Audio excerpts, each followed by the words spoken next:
This episode of GameByte is brought to you by our promo code on Jinx.com. Yes!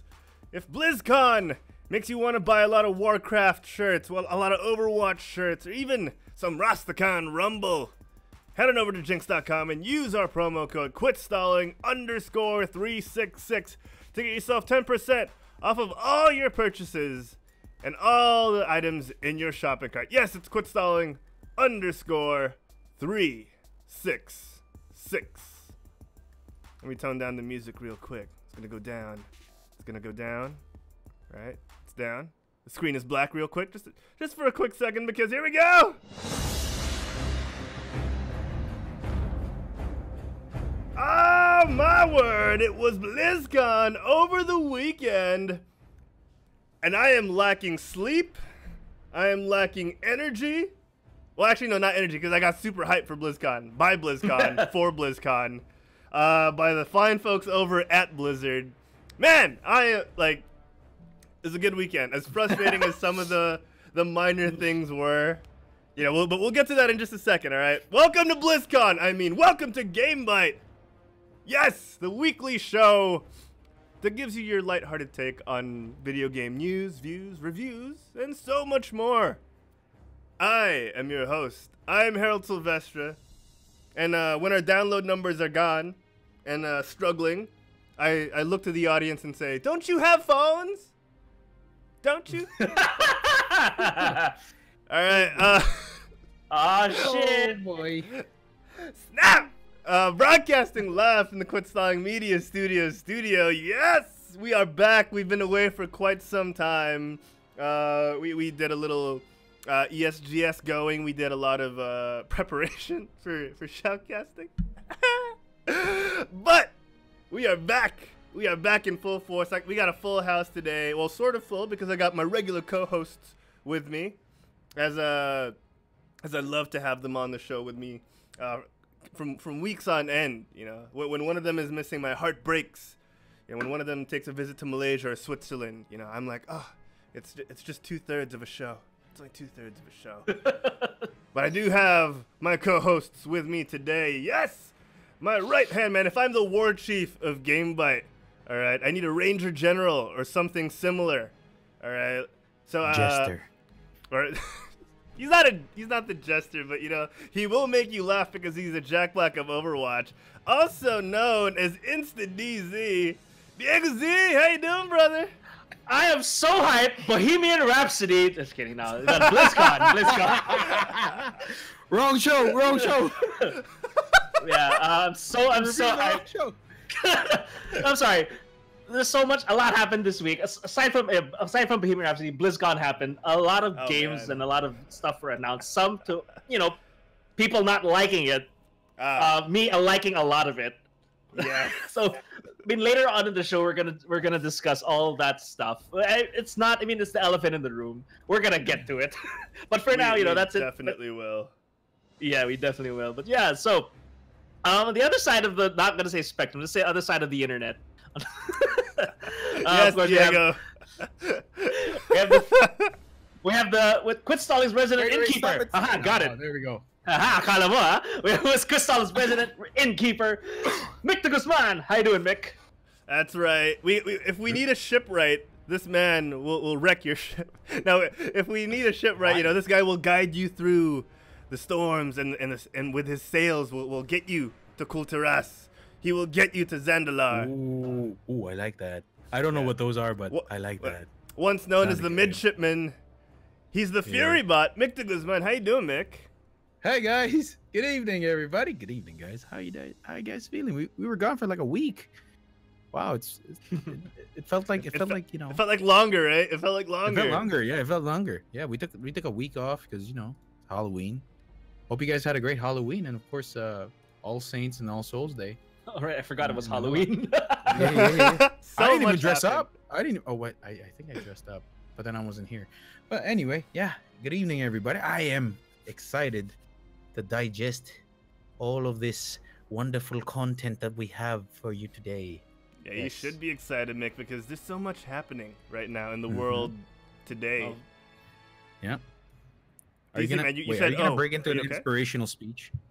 No, I'm good, but you know, who knows, right? Who knows? Because I heard the violin in the back. You're like,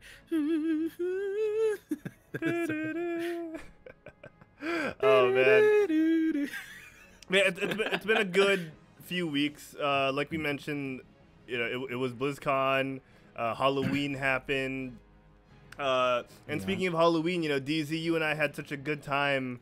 Right the day before Halloween, we were able to shoutcast in a in a very festive way. You know, you and I, Sorbetes, and of course Jam Torres, our wonderful co-caster.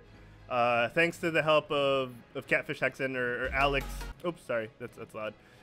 We were able to do what I'm about to bring up on screen and what I've been stalling for the past couple of seconds for. There it is. We were able to do Community Scrim Nights Halloween Terror Edition, which was so much fun. Let me try and skip forward to when we were actually on screen. There it is. I was Junkrat. Jam was low-key Roadhog. He had the mask earlier on, I think. Let me look for it. I guess it was just harder to breathe in. It really was, because it's super hot inside the mask. Oh, there it is. There it is. It was so hard. I think in the nose of the mask there was a fan, like an exhaust fan.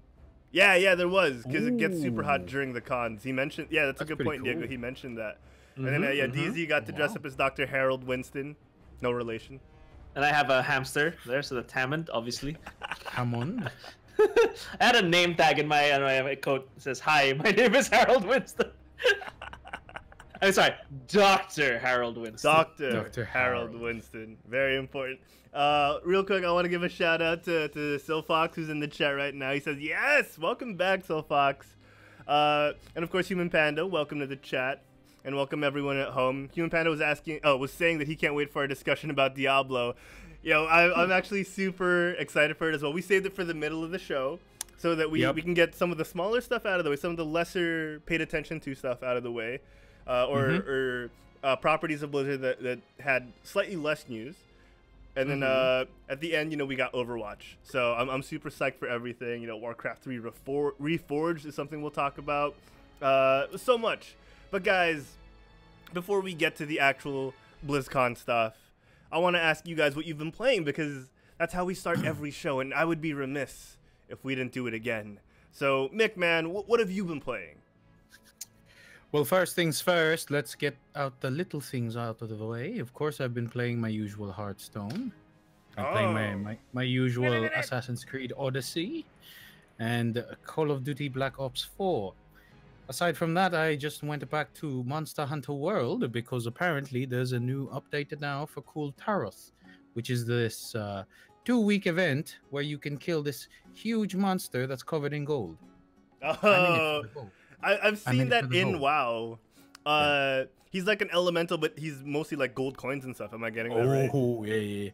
Wow, but this one is like, because the thing is they made it so different from how you make weapons in Monster Hunter World, where you're like, you have to like get materials from it. You have to carve it, get materials, and then you build weapons out of that, or you upgrade your weapon to get those specific attributes. For this one, it drops. Ooh. When you kill it, there's a chance that it drops. So if it drops, you Gucci. If it doesn't drop, sorry, you gotta do it again. But then, and Monster Hunter World is such a grind too. It's such a grind, but then it's so much fun because it's really unpredictable. I mean, like, you know, you can memorize his moveset, but you don't know who has the aggro from your friends. It's like, oh no, he's following me. So you're just running around, just having so much fun. So that's what I love about Monster Hunter World. That even if I haven't been playing it for like weeks on end, I would come back. If there's an event, I would do it just to get as much content as I can, because let's be honest, Capcom, you're a little slow when it comes to content, so you gotta speed it up. Come on, man, we're digesting this really fast. Truth. Yeah, so aside from that, I also bought this game. I'm not sure if you guys are quite familiar with it. Red Dead Redemption? Never heard of it. Game? Red Dead Redemption? You mean Back to the Future 3? Is that yeah. The game? The game? Oh, yeah, no, but yeah, Red Dead Redemption 2.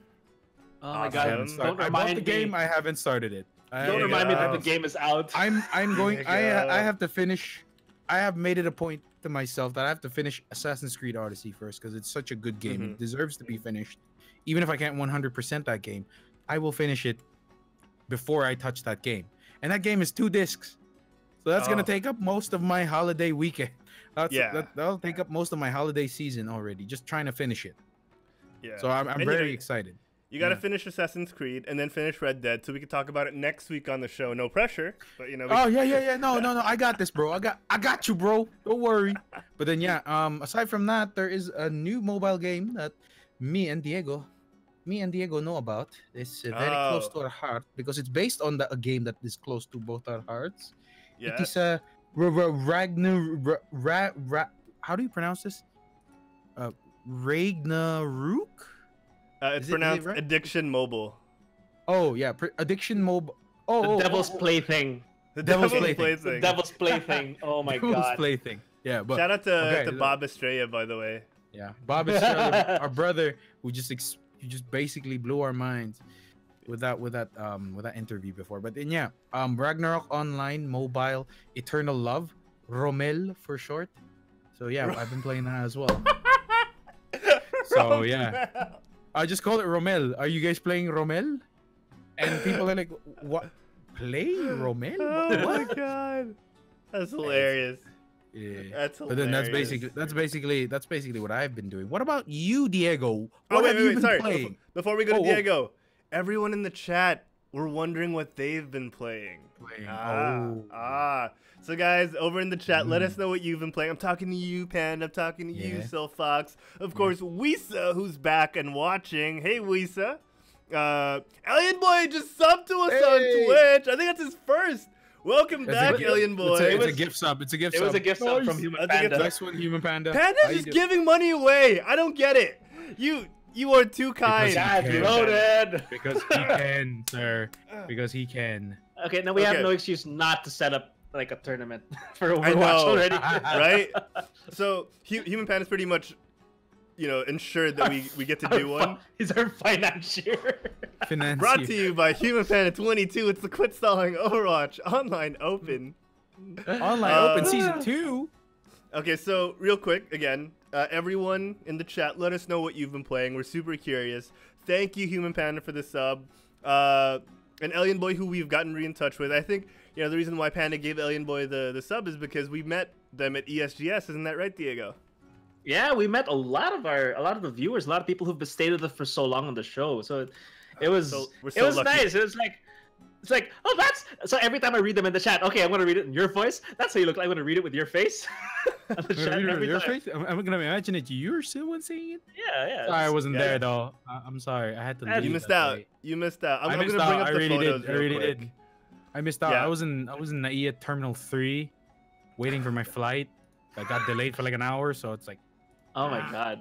Yeah. So it was fun though. It was fun. I'm sure it was fun. Yeah, waiting is super fun. Waiting. Anyway. Diego, I'm gonna pull up the photos in a second, but sure. Since we asked everyone what they've been playing, and we're waiting for everyone to mention what they've been playing, how was ESGS for you, personally? Because we did get to meet everyone there. Yeah, we got to meet people like the Nuncy, people like Wisa, and we finally got to meet Human Panda, who was absolutely fantastic to meet everyone, like Alien Boy as well. Alien Boy, yeah, and Gucci, I think, right? Yeah, and Alien Boy, who also brought, I think, his teammate from the Quit Stalling Overwatch Online Open. Who, Alien Boy, help me out. I'm struggling to remember his name, but I'm seeing his face. I think he wasn't in this photo either. Yeah, he wasn't in this photo. He had to step out for a bit, like it was Sayang. He was a tank, if I'm not mistaken. But yeah, so Easy Man, how was ESGS for you? The Esports and Gaming Summit of the Philippines, 2018. It was great. I mean, there's not really much I can say since we were there for like 1 day and 4 hours only. Yeah. Well, 4 hours, not 1 day and 4 hours. Like 1 day, and then like for 4 hours that day. There we go. Yeah. I guess it was like over the past years of us going there, I'd say this one is pretty good. Like the stages were, I don't know, I can't compare it to last year, but like the stages for Predator and all the other brands were like so, like huge and so high in scale and quality. So it was like, man, they're really like the whole gaming scene is really getting a lot bigger. They're gonna need a bigger convention center if at some point or another they might even have to rent out the second floor. Yeah. And it was nice seeing everyone again. And like, I think for me, this was the year that the most content creators probably like went, because everywhere there are people with cameras. Like, I guess my Facebook feed, all this, like a bunch of streamers, a bunch of personalities posting, which is great because like everyone just had fun. It's none of that like, typical drama between personalities where they're getting into fights with one another at a convention. It's none of that. Like, here it's really just, oy, si ano, tara picture tayo. It's like, we just want to exactly, which is the thing. That's why it was so great that everyone just wanted to have fun, meet fans, meet friends, meet people that you're normally just see online. But that's why that for me, that was the best. That was the highlight of ESGS. Aside from me buying my new headset, HyperX Cloud Stinger over here. Nice. It's pretty good. It's pretty good. Could you make that sound again? Could you make that sound again? Oh no! There, I heard it. This is basically what I want to. Yeah, but anyway, Hounds are dope. Like I hear you, DZ, because I got to meet Arcero for the first time. We got to see Jams, who was our guest the week before ESGS. Oh yeah. I got to see Rob Asino from Gameoko, because everyone else from Gameoko was just like walking the floor in groups. Apparently they were hurting. I wasn't able to see Rob. Yeah. So like there were so many people. We got to see VCAB. We got to see we got to see Sun Wukong. Den, so and Den. You and I got to see Den. Yeah, we saw Den. Like after the last time we saw him was like last year. Or 2 years ago. I see him on Facebook every time, like shy Asian boy talks to large black. Like I see his ridiculous titles. That guy's funny. Yeah. Oh, Panda in the chat, Human Panda in the chat said the ESGS Facebook page posted that there were a total of 24,000 attendees. That's crazy. Oh, that's huge. And it's only uphill from here, boys. We're gonna get more and more. It's gonna get bigger and bigger. Yeah, that's right. 24,000 attendees, and one of them was Salon. Right there, you could see him in the bottom. Hey, Salon, handing out them addies to everyone. so that's the thing, right? Like, Salon brought this up to us, Diego. Again, guys, we'll talk about BlizzCon real quick, but we wanted to recap ESGS super fast. Apparently, in the middle of like day 2 or day 3, someone was on the PA announcing, please be on the lookout for a person. I think they mentioned like Chinese-looking person handing out passes for free to people outside the convention, and then Salon just looks down at all the passes rung around his neck because he's he's one of the organizers, and he's just like, are they talking about me? And it turns out they were talking about him because he, as one of the organizers, he hands out the passes to the VIPs, and he had to like tell someone like, hey, I'm legit. I'm Salon. That's me. Why didn't you use my name? Oh man, so Jesus it was hilarious. It was a funny few hours, Diego, that we got to see. We didn't get to do our usual vlog, but I think the fact that we got to meet folks like Wagushi there, thank you, Alien Boy, and Denunci and Wisa and everyone. Like it was, we got to meet Cat Goes Meow, so like it was fun. It was we met so cool. So many people. Yeah. Like, oh man. Damn. That's all Diego can say now. Damn. Yeah. Oh man. What else happened yet? Memory Halloween. But can I just say also what I did notice that Francis from Kuaps did mention that the Indie Arena, okay, like for the past years it's been kind of cubicle-ish in terms of how they segregate all the booths, right? And it's been tucked away. Yeah, I like how they just kept it open, an open area for people just to see it and play video games. Which, it's for me, I guess it's better. I mean, it feels less claustrophobic. It feels like, oh, I guess I won't have to like squeeze through all this stuff. I mean, the space was still quite small, regardless, because conventions will get cramped. But I guess breaking down those cubicles just made it seem a bit more user friendly, if you will. You mean Indie Fiesta? Welcoming. Yeah. Indie Fiesta. You know, like that's a great point, Diego. And you mentioned it earlier as well. The layout for ESGS this year was so much better. And the thing is, in terms of Indie Fiesta, from what we heard, there were queues. There were actually lines for people to test out the indie games, which is, you know, uncommon based on the past 2 years. And it's great. And I think a lot of it is because of the new layout that just allows people to walk in, see a game, and be like, hey, can I try this out? True. And despite and parang, what is the last thing? Like, despite there being a lot, pretty much, I think Sunday was not the most amount of people, if I'm not mistaken, right? Saturday was the most. Saturday was the most. Yeah. Saturday. Okay, in that case, I had to retract my statement. I was gonna say that most of the streamers went Sunday because the thing is, Sunday was the release. I think there was an official release event for like Asus and the ROG phone. That's why. That's why a lot of streamers went there. A lot of personalities, including Gloco, and our friends of the show. They all went there on Sunday so that they could just try to enjoy it. And like people like Butters and other casters were also there just to enjoy ESGS without having to think about, oh no, I have to cast. So good. Right? Yeah. Oh, we also saw Leo. We also saw Leo. Oh yeah. Of DJ Leo gaming fame. DJ Leo Gaming from Brent Entertainment. Nice. Shout out to you, bro. Yeah, shout out to Leo. He wants to come on the show sometime, so we'll have to try and hook that up. I'll message him. Yeah. Let's do it. I'll slide in his DMs because we are meeting on Saturday for Keyforge. By the way, if you guys don't know, Keyforge is coming. His pre-releasing event tomorrow. Keyforge is having a pre-release event in Bonifacio High Street on Saturday, 11 a.m. I think it's only open to the first 100 maybe people, but then because Keyforge is basically a new tabletop card game that is under Gaming Library. So I think you'll see DJ Leo there, you see everybody in Gaming Lib there, and you'll get a chance to actually purchase your very own Keyforge deck. And I'm very excited. That's why I'm going, because I want to buy one because I really love that game. Awesome. Yeah. Keyforge, we're just waiting for the check in the mail. All right. So let's zoom through this because we need to talk about BlizzCon. Everyone at home, let us know what you've been playing. Human Panda says he's been playing Black Ops 4 Zombies, League of Legends, which we got to talk about a little bit at ESGS, Overwatch, Per Natural, and Crash Bandicoot. Wisa, who I saw streaming, but I wasn't able to chat with because I was on the go, has been playing Resident Evil 1 Remastered Edition, and Thronebreaker, which is what they call me during midnight when I have to go to the bathroom. And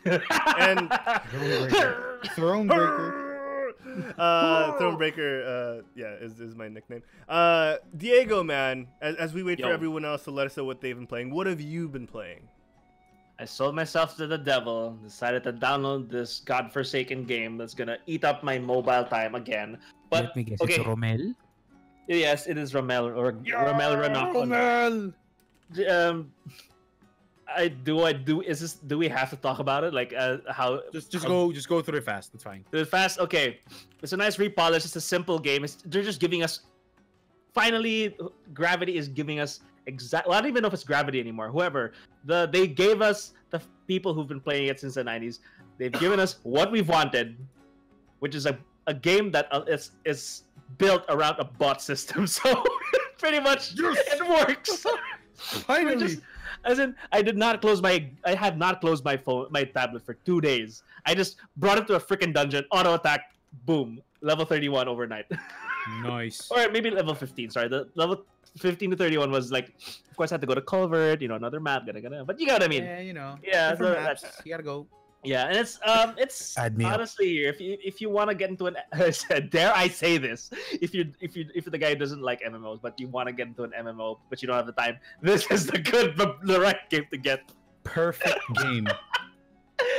Okay, but yeah, just beware that when you sign that contract with Beelzebub himself, you're gone. Beelzebub. Yeah. Anyway, yeah. So that's pretty much, aside from Blackout and getting a lot of kills, a lot of great plays, and playing with Mick and the other people with Cinesorbs. Harold, we still haven't played yet. That's I totally haven't been dodging you guys. I totally haven't been ducking. Why you ducking, man? Why you ducking? Why you ducking? But yeah, Why you ducking? that's pretty much the games of this week. Yeah. But yeah, how about you, Harold? What have you been playing? Haha. Yeah. Thank you, Diego. So I too, like we mentioned, I too have been playing COD of Duty. It's the new fish simulator. I've been playing Call of Duty Black Ops 4 as well. I've been playing a lot of Blackout, but like the weirdest hours because of how work's been going and the lack of sleep and all of that, and BlizzCon. But it's been fun, man. I'm enjoying it. It's a way more polished battle royale game than I was expecting it to be, especially during the beta when we got to try it out, which is I think one of the reasons why I was glad that I was able to pick it up for free as well. Aside from that, I've been trying out the deathmatch mode, which is sort of like Overwatch because it's sort of class based. I've been having fun. It's a good way to sharpen your aiming because you don't have to, you don't have long breaks in between shooting at someone. You just respawn and go.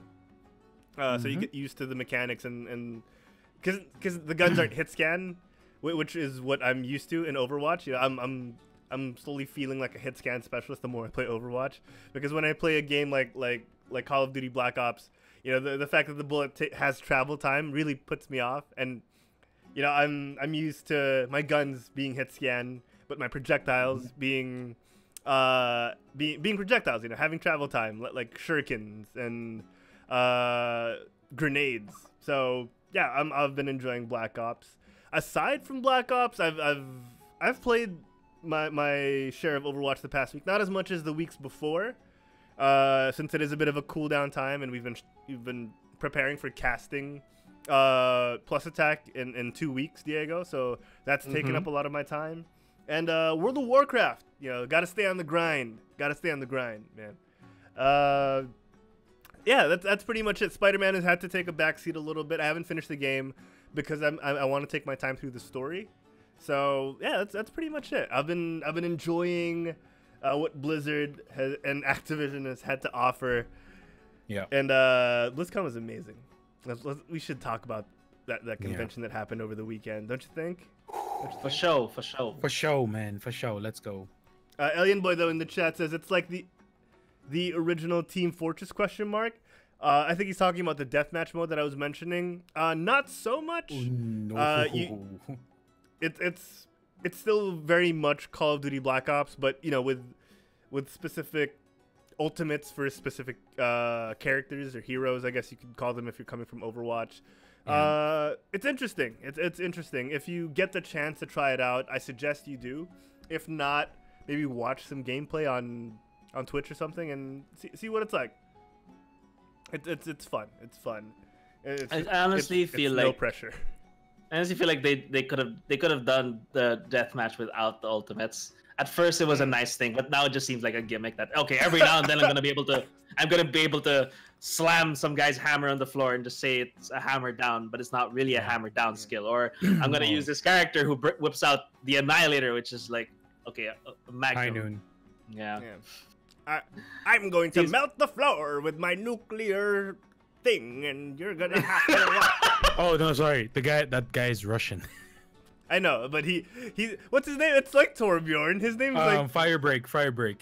Yeah. Is that Firebreak though? Firebreak is a Firebreak's the one with the I call it a delata because you're like it's like you're opening a can of whip ass and everybody and you can die yourself. Just think I just call it delata. I love it. You know, the one you're talking about, I think, is Torque. The one that's Torque is the one I'm talking about. He's the one that melts with the radiation on the floor. Oh no, that's Firebreak's the one with the radiation on the floor. He also has the fire stuff. He has that barricade, the one that's called the microwave. It's funny, dude. Especially when you put it in like corridors, you're like, oh, you just die. Best. I love those specialists. They're the best. I just like how they not talking about the same guy. Yeah. I just like how everyone calls Ajax Reinhardt, no matter what. Because he has the shield, and then it's like Ruin is also Reinhardt because he has the hammer down thing. Yeah, but Ajax played the puppet because it's the same voice actor, right? I is think it? So? I think it's the same voice actor. That's why it's like Darren even DePaul? how appropriate. Yeah, I know. I know Darren DePaul is lending a voice to someone. Like, wait, Darren, we just double check that DePaul. Yeah, go let's for check, it, dude. Let's check. All right. Darren So DePaul. yeah, Best like way to check. the games have been fun.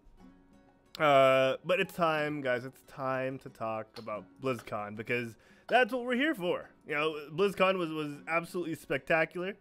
So I think we should get to it. What do you guys think? How do you guys feel about this? Let's rock. Diego, do you feel like it's BlizzConable? Okay, maybe I'm wrong. Maybe he's not. I just heard someone, and I must have just the last thing I heard in my head. Maybe we were just really joking about it. Sorry. Okay. Maybe it's All not right. Darren DePaul's voice. no. Here. I'm sorry. All right. Yes, well, I am ready for the rest of BlizzCon. Let's go. All right, that's it. Yes, BlizzCon was absolutely off the chain, much like Ghostcrawler. But you know what, guys? I want to start off because we have a lot of good news to talk about because BlizzCon is always filled with good news. I want to start with minor things that annoyed me, being a virtual ticket consumer. So, every time I'd open the virtual ticket or the BlizzCon website, I found it quite menacing that I would constantly have to log in every other tab. Like, I'd have to log into my account every other tab that I would open, or every other link that I would click or video that I wanted to watch. I have to log in and verify who I was, which was a nuisance.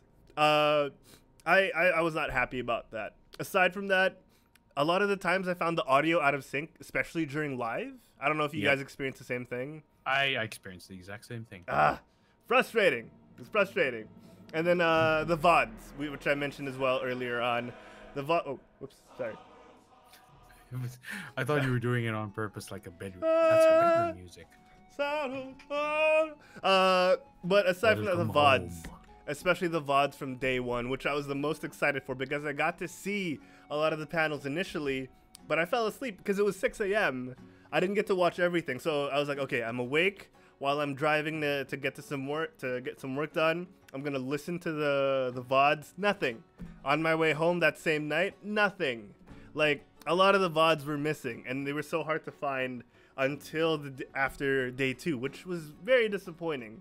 So Blizzard and I guess Activision Blizzard has a long way to go in terms of making the virtual ticket more user friendly for next year. And I was hoping they'd learn from last year, but they haven't yet. Yeah. So, you know, we're still gonna continue to buy it, sadly, because we always want to be the first ones to hear about the news.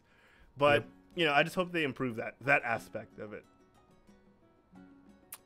Sad. Yeah. All right. So one of the main things that happened, guys. Let's start with the opening panel.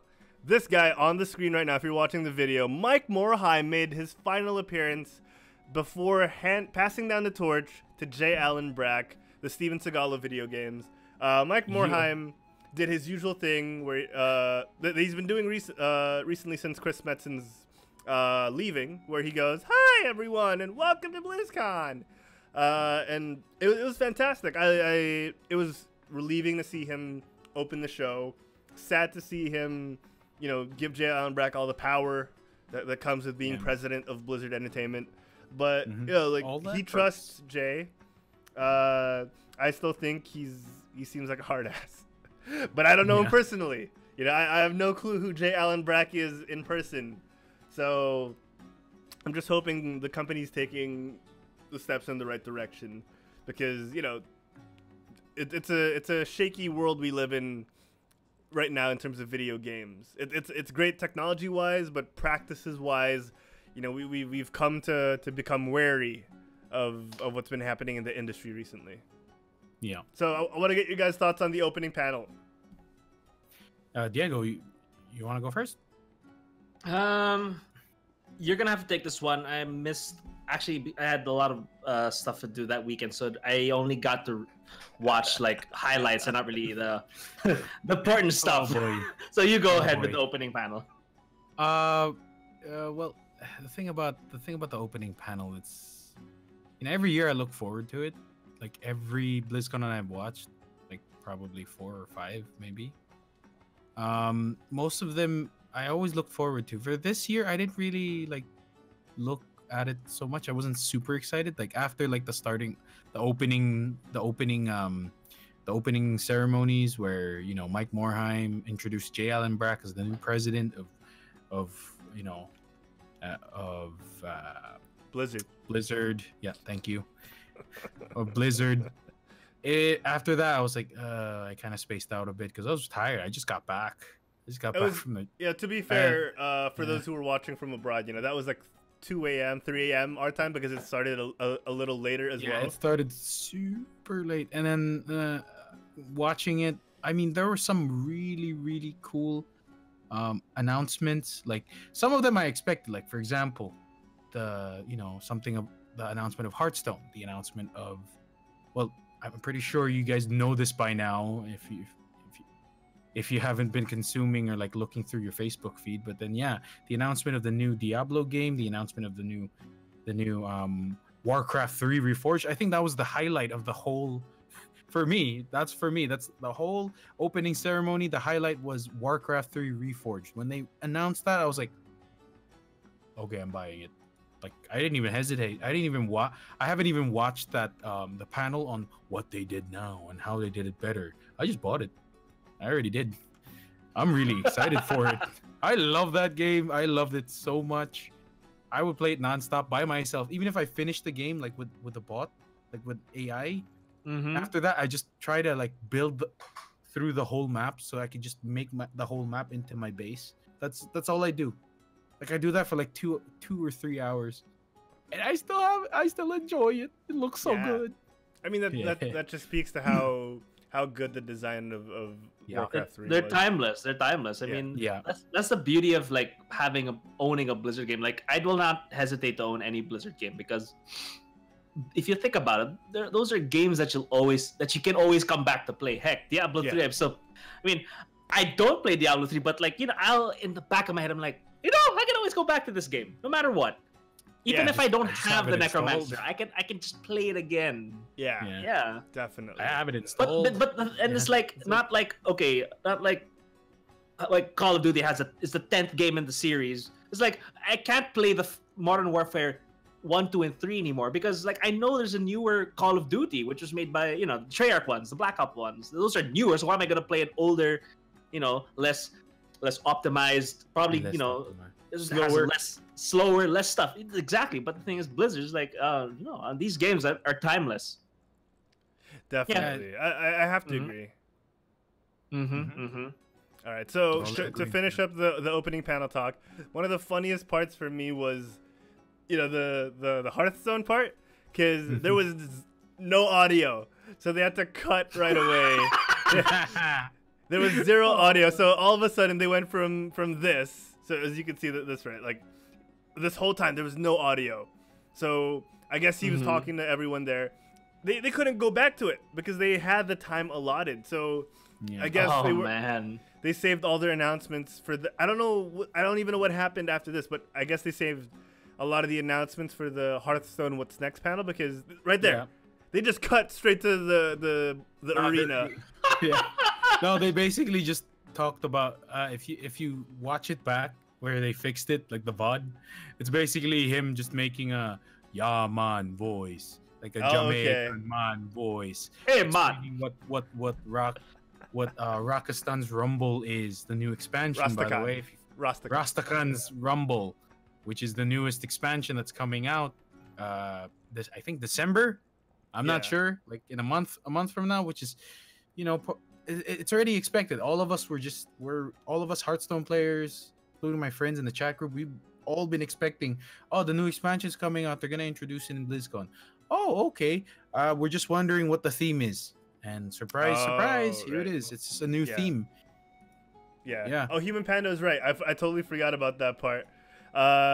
He did end up going to the main stage, and they scrambled to get the Rastakan's Rumble thing announced right before the Diablo part.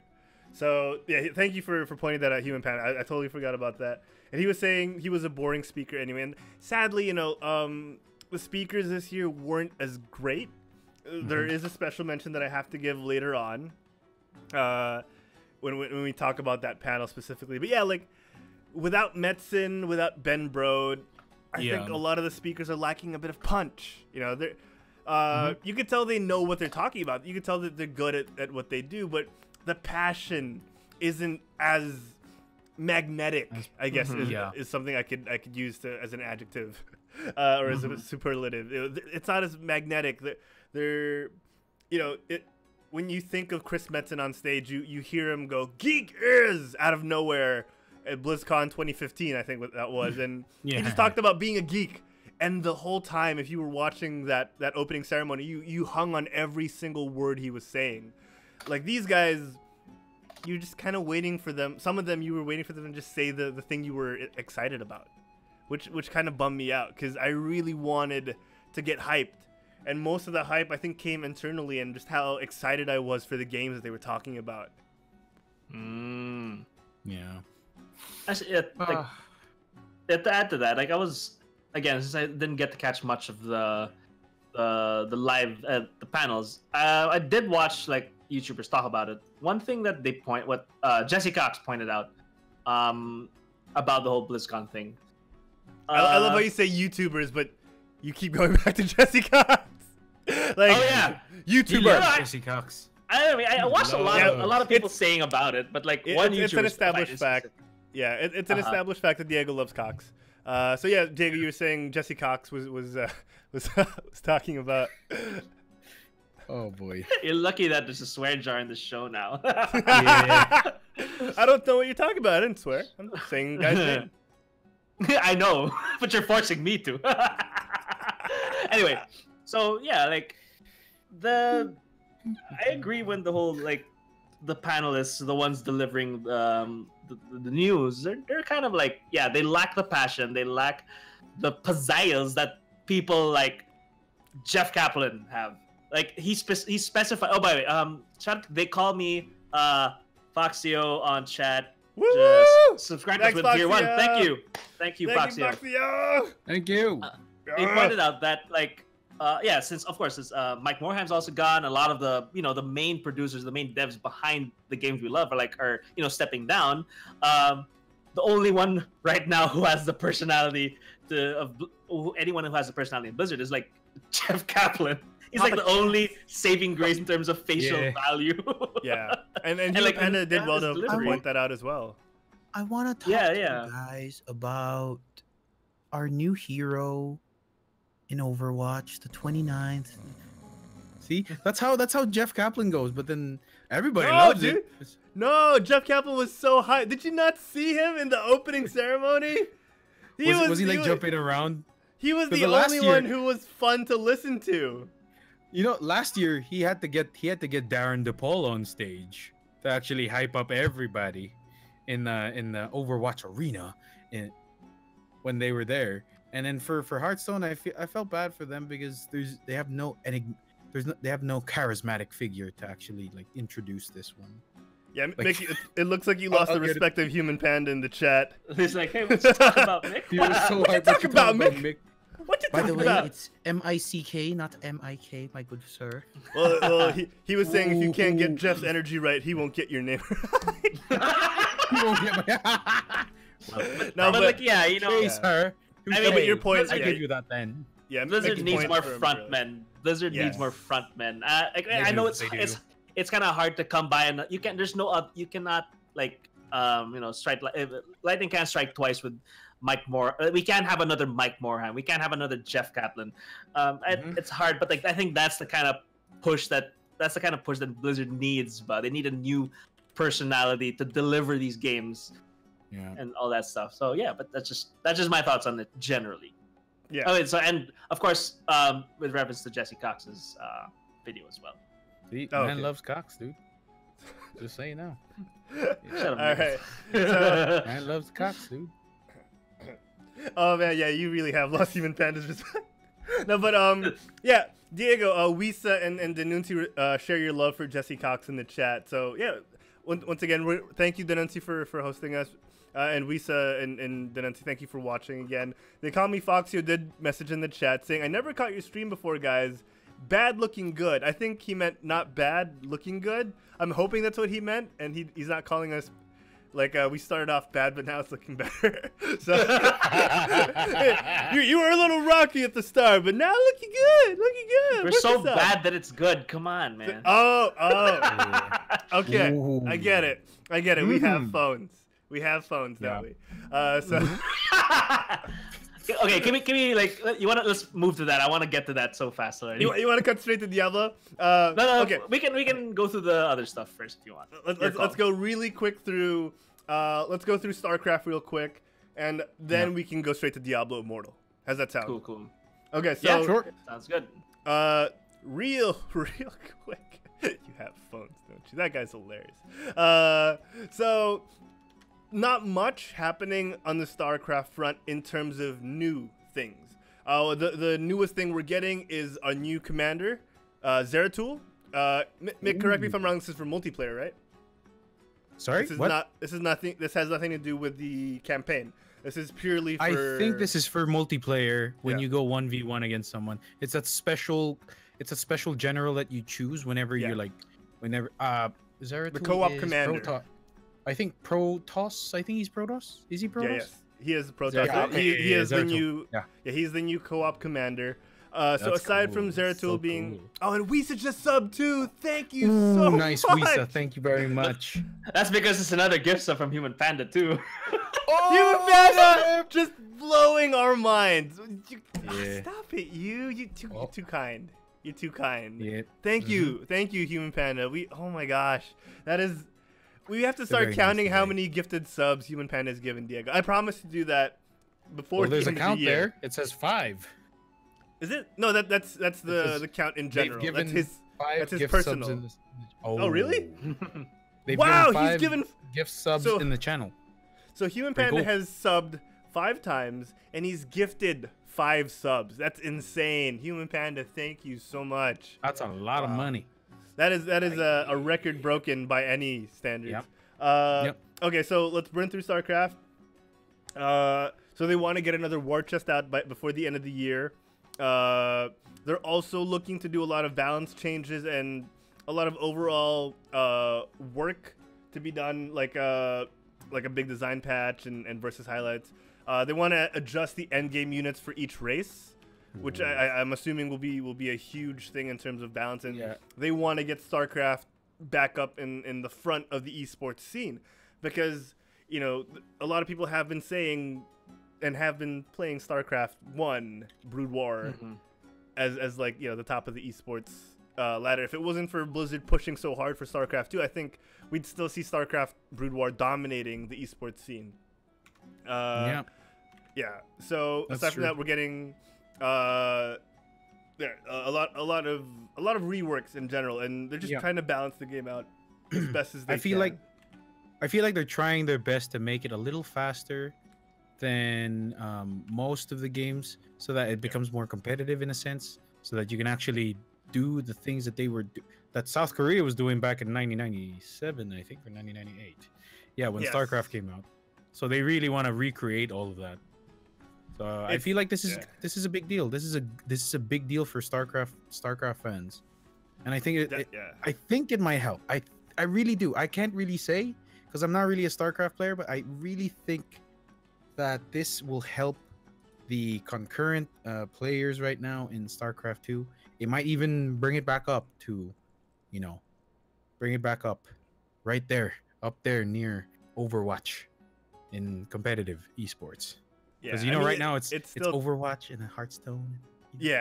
It's still the top RTS that people are playing. Oh, that's true. Yeah. Well, that's because Warcraft 3 is not yet back. So when they bring back the Reforged, they're definitely gonna go. Oh yeah, we have a tournament for this, guys. Look, it's just go like that. Oh man, yeah, definitely. Okay, so. Let's switch gears a little bit, guys. Let me play some appropriate music. Hold on, let me. Are we gonna go dark and mysterious? Yes, we are, Mick. It's time to talk about our phones, guys. Everyone has phones. Everyone has modern day smartphones that could play games. And one announcement that we got from BlizzCon this year is Diablo Immortal. Now, Blizzard has a time-honored tradition of finding wonderful talent and working with other studios, which is why we got Diablo 2, if I'm not mistaken, from Blizzard North. Or is it the first Diablo? I think it was the second one, yeah. Okay, so yeah, we got Blizzard North doing Diablo, and Blizzard's done this in the past. So now they're working with NetEase. They're overseeing the production of Diablo Immortal for mobile with the help of NetEase. And this has been, to say it's mixed is kind of not true. It's been received quite negatively. And I want to give my impression, but I'll do it after. Because, Diego, I know you wanted to head this a little bit, so take it away, Diego. Oh, I didn't want to head it, but okay. I don't want to head it, but, like, okay. I don't want you to think that I'm taking your thunder or anything. Diego, you can never take my thunder. You will always share my thunder with me. Well, anyway, so as you guys do this every time, dude? As you guys may know, they have Diablo panel. They announced, of course, that they're going to be releasing a new Diablo game. The problem is that a lot of people didn't like what they heard, primarily because everyone was expecting. Well, I know everyone's always expecting a sequel. So, but yeah, they were expecting Diablo 4. Instead, they got a mobile game of Diablo, which is Diablo Immortals. Of course, there was, when a mobile game is announced, the general consensus that, oh my god, a mobile game, like why, right? But okay, that happens. But what made it worse was how the panelists kind of like responded to all that, because what's the guy's name who gave the panel opening? The new guy. Oh shoot, I was looking for it earlier. I found it. Wait. But yeah, well, we get to the name. But that guy, he's like his choice of words are you don't go to your audience. Wyatt Chang. Yeah. Wyatt Chang. You don't ask your audience in a what you call it? Not even sarcastic. It's like kind of No, he was genuinely put in a corner and just responded with his gut reaction of, "You have phones, right?" Like he was sort of like was pleading. He was pleading, and at the same time, like, why is everyone not liking this announcement? Yeah. He was a little bewildered because, one, this is a beloved franchise in Diablo, so you would expect a positive reaction. And two, it's the most accessible Diablo we'll ever get, or we've ever had. That's a big deal. So he is, I think, just genuinely surprised and taken aback of why it was received so negatively. And I can see why, because Blizzard went out of their way a couple of weeks back to say Diablo 4 will not be announced at BlizzCon. But people still thought, nah, they're just debating us, guys. They're making us think they're not going to announce it, but they will. And then when the whole Diablo thing showed up, they were like, this is it. This is it. Everyone at BlizzCon, everyone at home was like, we're getting Diablo 4. And when they said, action RPG game, it's going to be a full Diablo experience. And then they said, for mobile, there was a little bit of a, Like a very, there was like a bit of a, what? Why? Yeah, the thing is, you can't blame Blizzard entirely. I mean, you can blame them for the way they handled it and the stuff that they said in response. Yeah. Because but the thing is, you would have. I guess, can you rightfully say to Blizzard, you should have expected people to be like this regarding a mobile game? Can you say that? I expected people to backlash. I already expected if they did expect this, there's absolutely nothing they could have done, no matter what. Yeah.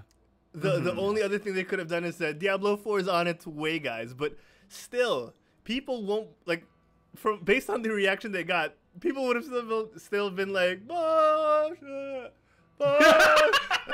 They turn into a WWE crowd. No, right? I have a lot to say about this whole go for issue. It, dude. Go. And okay, I'm just cut to me.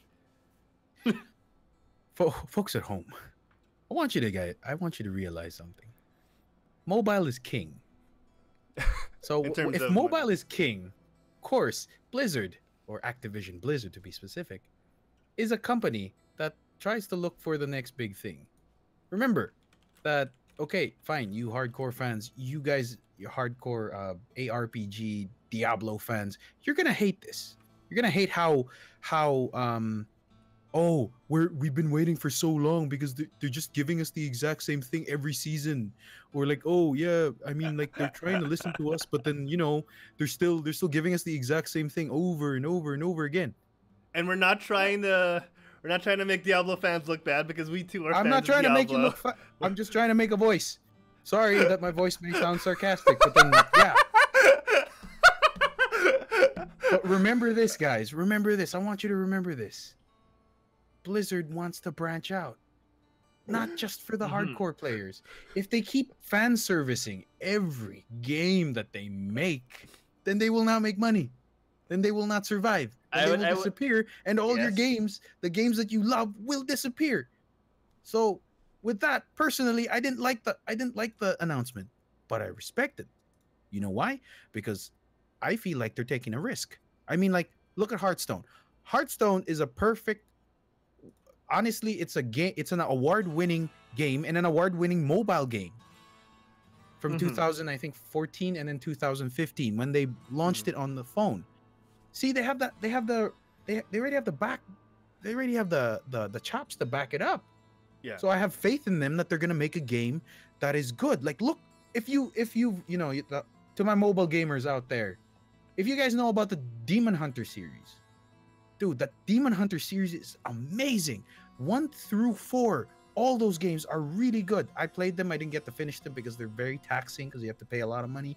But it's still a good game to have. And to see that Diablo is coming in and they're gonna destroy Demon Hunter. They're gonna destroy the Demon Hunter series because now we finally have what Demon Hunter has been copying this whole time on mobile. Diablo, come on, guys. And so, if I could cut in, because Mick made a great point. Like, people when they see Diablo and Path of Exile, I constantly hear. Again, we're not generalizing, but I constantly hear and read on forums and on Reddit and things like that. Why doesn't Blizzard make a Diablo for mobile? We finally get it, and this is the reaction. Want it? None of you want it. Why? This is like the best news ever for a lot of hardcore fans. That's why. I'll may I cut it? Sure, yeah, go. dude. Yeah, okay. This is a healthy conversation. Yeah, I three think, of us, dude. I don't think the thing is the game isn't inherently bad. I mean, plus again, like you said, Mick, Mick, they made a freaking mobile game called Hearthstone, which is so successful. And it's like, I don't think. Yeah. I know it's the chances of Blizzard screwing up in terms of the game's quality is close to nil, unlike Error 37. That's another whole thing. Remember, they're outsourcing the development of this game to a different company. So remember, we what we're saying now, take it with it could grain of salt. But another thing is for me, the reason the backlash was just bad, just how they handled it. And here's another thing.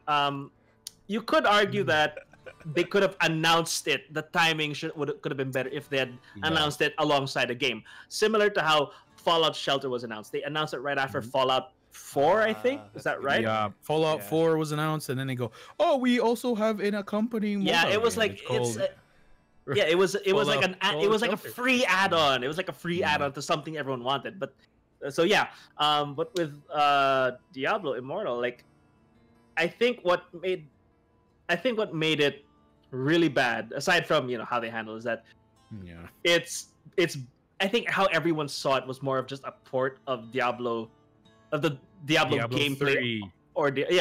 onto mobile, which is why it seems like such a cop out. And so and I think there's no way around that specific criticism of that. It's just a port. It looks like a port. All they just should have done is just, if people are gonna ask you about your game, be firm about what you're saying. Like, if someone asks you, if the red t-shirt guy is gonna ask you, is this an April Fool's joke? Then don't stutter. Don't be hesitant to be passionate about your project, and say, no, this is a full-fledged game that we are passionate about, and people will see that. If someone respect that. if someone's gonna ask you, is this game gonna be playable on PC? You know that guy. You saw that. He asked, is this game gonna be a PC? They were like, we're not sure. Like, but no, it's full for mobile. Like, they seemed like they didn't know anything. I feel like they were. I feel like they were like, okay, why would, okay, so like, okay, these are the details we know. A company, a Chinese company, or whatever company where it's from. NetEase from China. China. A Chinese company, a Chinese mobile gaming company comes to us and goes, "We'd like to make your game for you, and on the mobile. I know you guys can't do it, but we can. So we'll do it for you. Just give us the IP." And I think that's what exactly happened. And they're the ones answering the questions. They should have gotten a guy from the, like from NetEase. Yeah, from NetEase. I mean, it might have been Wyatt, but that's the thing, though, right? Alien Boy even brings out, like, it's said to be a reskin of one of NetEase's other games, which, again, the genre sort of comes from Diablo, the dungeon crawler that all these other companies are copying with their IPs, kind of stemmed from Diablo and were made to suit mobile. And now that people are getting what they want, an actual Diablo version of those kinds of games, it seems a little... Again, it's because the expectations were for Diablo 4. Yeah, exactly. And, like, it's just so strange. And I guess the cinematic, making it feel like it's going to be a PC... A Diablo... AAA PC-style game. I guess when they even said action RPG, you think a slasher that's sort of like Witcher. And then you get a mobile game. All of those, like... It was just a terrible perfect storm of expectations. Yeah. And then, the second mobile was a word that was said, it was bound to be chaos. And it's unfortunate because I really think that based off of the feedback of people who got to play it, it's going to be great for what it is, which is it's a mobile Diablo game. Yeah, I'm excited for it. I will play it. I will play it.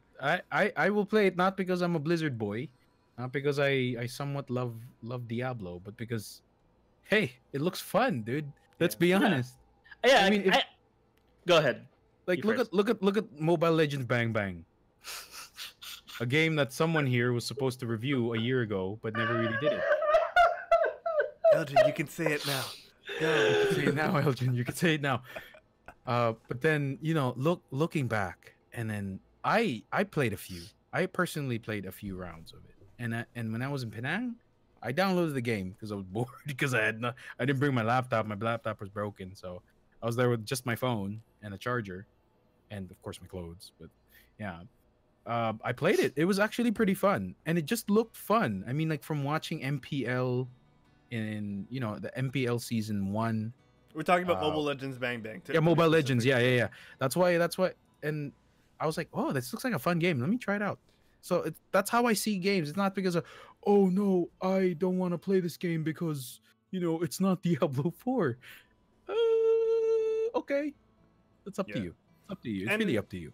Yeah, that's the beautiful thing, right? Is no one is forcing you to play the game. Exactly. Like no one, like if you don't want to play it, then you'll let Blizzard know that okay, maybe people didn't want this as much as we thought. Which is kind of sad because I think a lot of people did want it. It's a sad like to me it's a fact. A lot of people didn't need this. I have to be a little blunt with our Blizzard overlords, but we didn't really need another mobile game. We need another franchise. We didn't like Warcraft 3 Reforged, which is actually a great announcement as well. It was something we didn't really need. We needed something new. Yeah. It's like how look when they announced Overwatch. It was what Blizzard really needed. A new franchise, a new IP, a new IP to bring about, a new crowd or a new set of fans to bring into BlizzCon. Great. It was amazing. And the reaction was genuinely like, wow. They didn't even know anything about it. They only saw like 4 characters out of the 29 that we have now. And they were all losing their minds. Yeah. Because it was really good. And then the announcement was great. And the panel was amazing. As with this one, what an amazing trailer it was, but to find out that it was just on your phone, you're like, oh no, it's not gonna be as good. It's not gonna look as good. You're gonna be like that, right? Like, oh. People are saying like, no, we're not getting Diablo 4, but that's not the case. The reason why they're working with NetEase is because it's not taking up resources from Diablo 4 or the other multiple Diablo projects that were mentioned. There are multiple Diablo projects in the works, like potentially maybe a Netflix show that'll tie into Diablo 4, who knows. But right, like there's multiple teams working on this, and that's the beauty of working with a company that like NetEase, who has experience in the mobile arena already. Exactly. Yeah, if I can talk to Elderjin real quick. He says, imagine you were someone who flied to BlizzCon, you paid for the ticket itself, you paid for the flight, you expect a new Diablo game, and they reveal Diablo Immortal. But that's why I think Elderjin missed this part. They explicitly said they weren't announcing Diablo 4. Diablo 4 before BlizzCon happened. Yeah, so it's a bummer that people were expecting it, because they tried to be as blunt about it before the con. And you know, any other thing, any other Blizzard Diablo related thing, like a TV show, people would have gone nuts for. But because there's so much stigma behind mobile, and I guess to some level NetEase, like you know, like that's why there was so much negative feedback, in my opinion. And it's a bummer. Human Panda was asking if we think Diablo Immortal will be paid or for free. I don't want to make a guess, but if it's paid, don't pay for it if you don't want to. If you want to send a message to Blizzard, exactly. If it's free, then you have a chance to try it out and maybe change your initial opinion on it, without spending. I just want to add just something. Like, a lot of people are saying that, you know, now it's my turn to, you know, somewhat give Blizzard the whooping that the comeuppance that they deserve. I mean, I get their point. They teamed up with someone to give them, because the thing is they were being provided the resources to make another game, but then the game is exactly the same as the one that they're actually trying to nurture now and try to develop. I mean, like, come on, guys, if you did another expansion, because the thing is with the story of what was this again? The story of Diablo 3. What was that again? What was the expansion again? I keep forgetting. Reaper of Souls? Reaper of Souls. Thank you very much, sir. With Reaper of Souls, the story is somewhat, it opens up with the whole, the primal sins, spoiler alert, the primal sins, or the primal demons have escaped again. So they're free again. So why not build another expansion from that? You could have that's like a cash grab I'd respect even more than a mobile game. No, but then that's the thing, right? We don't know what they have planned, because they always tell us when it's almost ready. I feel like this is the perfect time. I feel like they purposely let people down with the release of this. They purposely did it so, like, okay, we have to wait for CES. We have to wait for CES. Okay, shut up, everybody. We're gonna wait for CES. Hold your ground. And then Diablo 4. What movie is that? Was it Lord of the Rings where they were being rushed, and then the archers were like, hold, loose. That was in Two Towers. When they're, I think it was the I forgot the name of the keep, but then it's basically loose with the orcs when they were rushing in. Yeah, oh, man.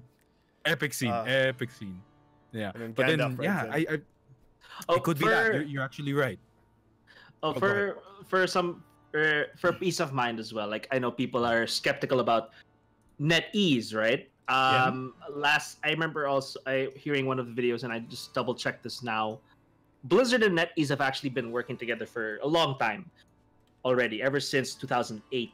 The two companies began working together in 2008 with a license agreement to bring Blizzard's StarCraft 2 and Battle.net platform to China. So I think, sure, I guess the game proper is being developed by NetEase, but if you're thinking that they're just handing it to a company that has a Blizzard IP, I don't think it's anything like that. I think the Blizzard is still gonna, have some say in it. I guess it's that production itself is going to be NetEase. So it gives peace of mind, peace of mind in a sense. But yeah, like, I personally love this genre. This dungeon crawler for mobile. Yeah, I downloaded a bunch of like what you said earlier. Like I downloaded a few like rando toilet games on my mobile just to see how this thing plays out. And there are a lot of nice ones, but they get boring. So you know, knowing Blizzard and possibly NetEase, maybe they'll make it different. Maybe they'll make it work. I mean, knowing that it's not a knockoff and I actually get to play Diablo classes makes me want to play it. Yeah, essentially, this is it's the original. It's like all the other knockoffs that we were talking about earlier. Right. From Diablo, right? Yeah. As great as it was to play the Marvel version of this and the DC version and all those versions, it's finally coming. We get Diablo while we're on the toilet, and I'm excluding the Switch version of Diablo 3. Like, I can commute without fear of getting my Switch stolen. Now you just commute with the fear of losing your phone then. Which I already had from the beginning. Fear.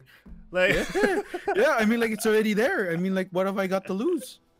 Or what they could have done is like, you know, like, I mean, Diablo is a game that, if you think about it, it was ported to the Switch, right? So it's kind of perfect. I like it, just hack and slash on the go. So, like, if I wanted to mitigate as much damage from this obviously damaging announcement, just announce Diablo 2 ported on your mobile, but you get Diablo Immortal as the freebie. So it's like easing the damage a bit by announcing something that, you know, they don't want, but they could need.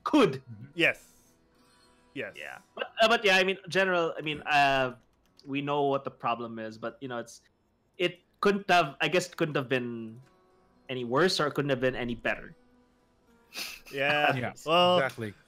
Yeah, I mean, the only thing that could have been better, that could have made it better, I think, like we said, was, by the way, Diablo 4 2020. But that was the problem with Diablo 3, was they announced it 4 years before it came out, and people were getting so antsy. So it's so hard. It's so hard.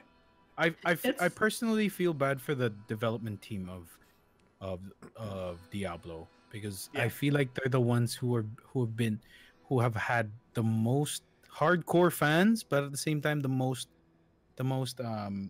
critical fans. Like, if they really let them know. I mean, like, they really had a love-hate relationship, a genuine love-hate relationship. When Diablo 3 was announced in BlizzCon back in the day, I think 2010 maybe, and to come out in 2013 and to see like how many people were so pissed about it. Error 47, I think, or Error 57. That was the like meme at the day. One of the biggest memes of early Reddit and all the like 9gag and stuff. And real money auctions. I mean, that was also another really bad. Like, it was a good idea, but then it was also a really bad idea. So yeah, because a lot of people exploited that and made a ton of money. Yeah. And then when they took it out, a lot of people were still pissed off about it, because they're like, "Hey, why'd you take away my source of income?" Source of income. But then, yeah. I mean, I just feel bad for the guys with Wai Cheng and everybody. But you know, I want them to know, if they're watching this by chance, because I feel like they're gonna be watching this one day. One day, maybe they'll probably listen to this on Spotify, because I'll probably send a link to them via the email. And you too can listen to GameByte on Spotify. Spotify as well. Shameless plug, baby. Nice jab. Nice slide into the DM right there, dude. That's great, man. But and yeah, I want you to know, Wyatt, you're doing a good job. As a person who enjoys Diablo 3, who enjoyed Diablo 2, who was not born who was still probably in his diapers when Diablo 1 came out, you're doing a good job. I want you to keep doing it. And I want you to make Diablo 4. That's it. I don't mind waiting, but you should probably just do it. Yeah, I think my final word for it.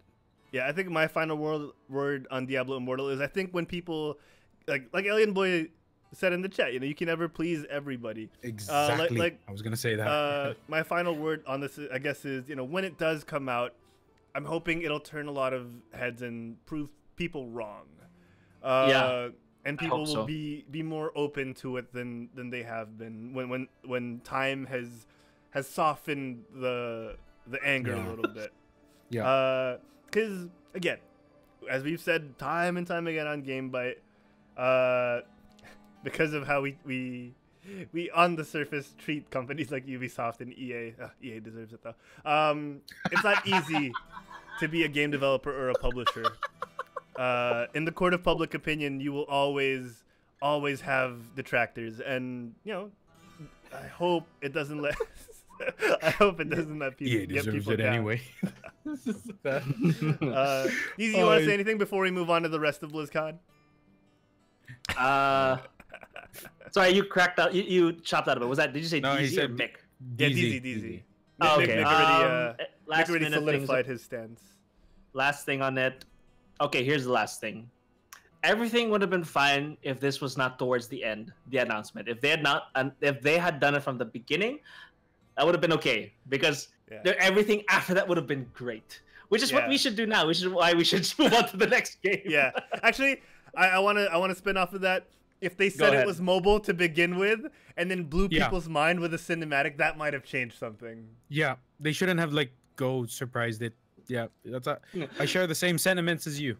Actually, that might have been the spin they needed. That might have softened the blow a bit. Or you got Diablo on mobile. Or get Jeff Kaplan to say it. Like, guys, it's on mobile. Just so you know, we're not hiding anything. It's on mobile. Jeff would have been like, we know you like the Sombra Demon Hunter skin, but what about a Demon Hunter on your phone? Demon Hunter on your All right. on your phone. Diablo. Let's move on. Let's move on. Let's move on.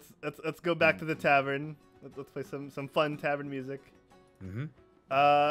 Let's talk about let's talk about Heroes of the Storm, guys.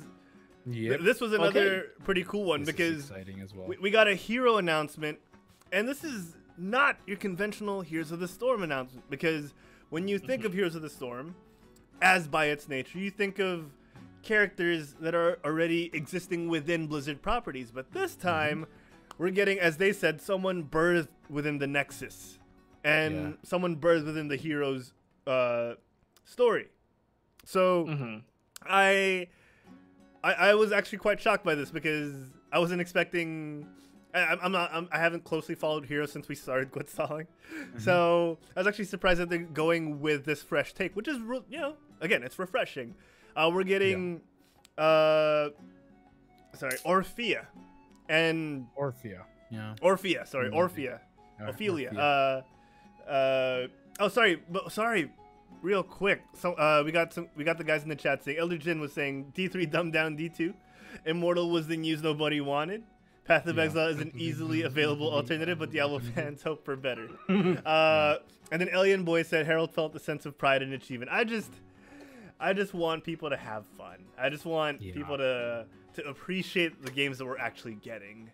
And because it's no secret that we will get Diablo 4 eventually. So I just want people to appreciate that we're getting all these other games in the meantime. Like, come on, guys. Come on. All right, so back to Orphea. Orphea looks cool. Very, very anime. Way more anime than I thought Blizzard would get with their heroes, because we've gotten close in the past, but it's cool. Very kawaii. I don't think I'll play HOTS for this hero, but I'm glad that she's coming for the people who are playing HOTS. Yeah. It's a fresh take. Like what you said, it was a fresh take. I like how they just introduced someone. It really made her look like an anime character. On HOTS. Like, no, I like it. I like it though. I like how they went out. They went out of the norm. Because everybody was expecting them, like, oh, they're gonna introduce another hero from, they're gonna introduce like someone like Vol'jin or something like that. From because it's World of Warcraft, because it's like the in thing now. But surprise, we made a character. Like this is a risk, and imagine the risk that they must have taken Like, oh yeah, the anxiety that was felt. It's like, oh my god, how will people react to this? I don't know, because it's not really a Blizzard hero. It's not really a Yeah. Blizzard character. It's a Heroes of the Storm character. The yeah, first and of she its was kind, the she was firstborn. received better than Diablo. Yeah, and to see that the reaction is actually pretty nice. Yeah. I'm very happy for them. I'm very happy for them. So that's good. It just shows how, you know, the Heroes of the Storm community is really welcoming. I think the Diablo dev team deserves a, you know, a community like that. Would you think so, guys? I'm just glad everyone's passionate about the game. Yeah, Honestly, everyone's just passionate about everything. Yeah. Like the Diablo fans wouldn't be as critical if they didn't like the game. Like they just want a good that's game. true. So it's just, No, trust me. the energy is focused in the wrong way. Trust me, when the game is released, the same people that are hating on it are be like, "It's the best game ever." Oh my god, Blizzard did such a good job with mobile games. I swear, I feel like it. I feel like they're gonna do that. Oh man. Okay, so let's go to Rastakhan's Rumble. Ah, here we go. Mick, you are Kutzlong's resident tavern keeper. How do you feel about Rastakhan's Rumble, Mon? Rastakhan's Rumble was an expected, not really expected, but rather the expansion itself was already expected, based on the Hearthstone release year that's been going on for the past 4 or 5 years. Yeah, it's like clockwork. 4 or 5 years. Like clockwork. The beauty of it is that this is one of the expansions where this is the first BlizzCon that Ben Brode is no longer present. And how they brought about, I think Dave Kosak, one of the senior game designers. Kosak! Yeah, that guy is super passionate when he talks about Hearthstone. And I feel like he did a good job, you know, with the Hearthstone What's Next to explain everything. Because he's very, he really he's very genuine, the passion. You can hear it. Like, he's a really solid Hearthstone player that is also the game designer by chance. But then there's this one person that's very, very interesting. There's this new one, an associate game designer by the name of Liv Breeden. I don't know how to pronounce her name. Liv Breeden or Liv Breeden, or I don't know. But yeah, basically there's this girl associate designer, associate game designer. She was there along with Dave Kosak to speak. I'm assuming you mean female. To everyone. Like I'm yeah, assuming female. She's an Sorry, adult, not girl. Adult female. Female. Okay. Female game designer, and she was basically like going, "Are you for the Horde? Yeah." She was rasping up her voice. She's trying to pump everyone up. I found it to be a little awkward, but then yeah, I appreciate the effort because she's trying to be Ben Brode, because Ben Brode had that raspy, strong voice that just pumped people up per expansion, especially in BlizzCon, because he's really that iconic voice and that iconic laugh is synonymous with the game. Let's be honest. So props to them for going up on stage and explaining to us everything that's new. And aside from the expansion, we did get some new cards, some new classic cards. We had 4 new cards, 2 for Mage, 1 for I have to look for it. I have to look for my cheat sheet. I'm sorry. 1 for Warlock, and of course one for Rogue. And I think it's nice because they've been reducing the classic sets. They've been doing it for quite some time now. We're running, like every year they put something in the Hall of Fame. So we're running low on the base card sets, which is, I think, the the backbone of the whole of every deck that you build. So introducing something new, introducing 4 new cards to compensate for everything that they've taken to try to help specific classes and become stronger. I think that's good. It somewhat gives Hearthstone a second wind, because let's be honest, like to quote, not really to quote, but to try and tell you guys what Total Biscuit said before when he was still alive, and I think it was during the Artifact announcement. Rest in peace, my good sir. He said that the Hearthstone equation is boring. It's old already. We need something new. And Tournament I personally, mode. yeah, tournament mode. I personally think that the 2v2 mode would be good as well. I also think a lot of game modes should have been added in the game every year.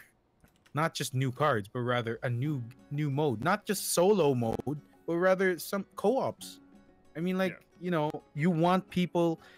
The theme of Hearthstone is be in the hearth, in the fireside, in the gathering, in an inn with your friends, with people. Keep warm, make friends, have a pint of root beer, because you know we don't drink here and quit stalling.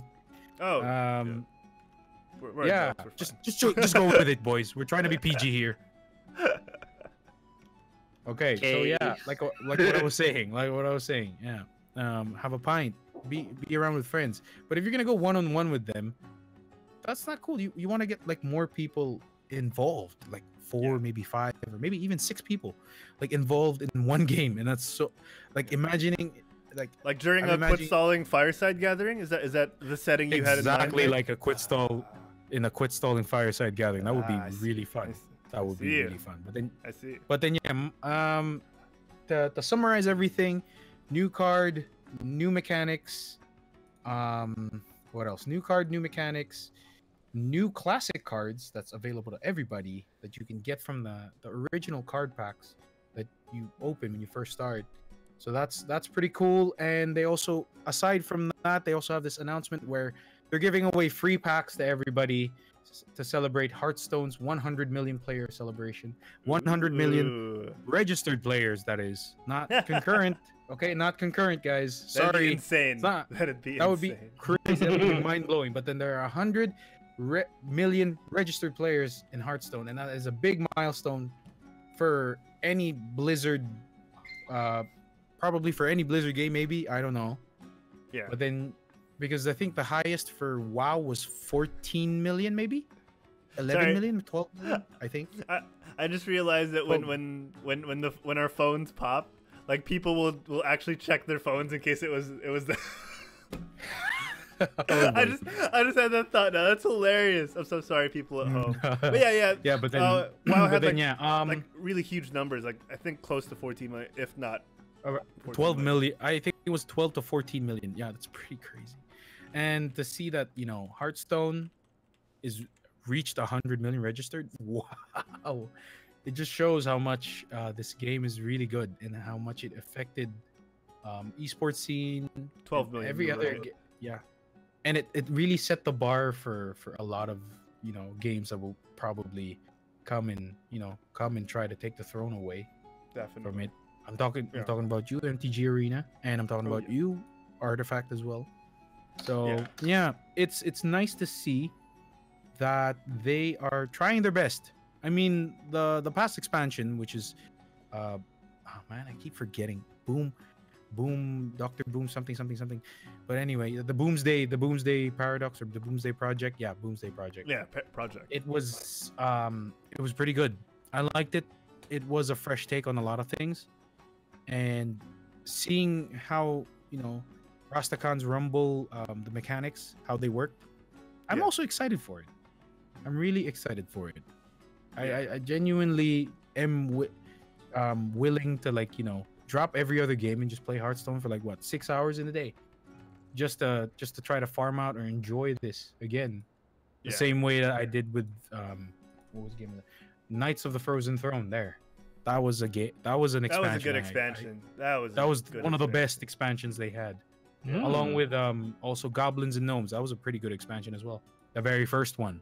Goblins and Gnomes. OG. Yeah. But then yeah, that's that. You guys have any comments on it? I just agree that I think they need to change things up, which is something we'll bring up with Overwatch as well later. Yeah. Diego? Hearthstone. Well, toilet game. Yeah, I don't know. I mean, toilet game. For me, it's like, you know, I'll say this all the time, you know, Hearthstone is a very polished game. It's something that, again, timeless game. I've tried my hands on Hearthstone. You know that. I don't personally like it. I've stopped playing it since that Boomsday Project. Is that the one? Is that one with the the newest one? The spooky magic. Which one? The one we had the fireside gathering for. The witch the Witchwood. There we go. Witchwood. Witchwood is the last one. Like I haven't touched Hearthstone since then. Because that expansion was pretty hyped. Like they hyped it quite well. Yeah.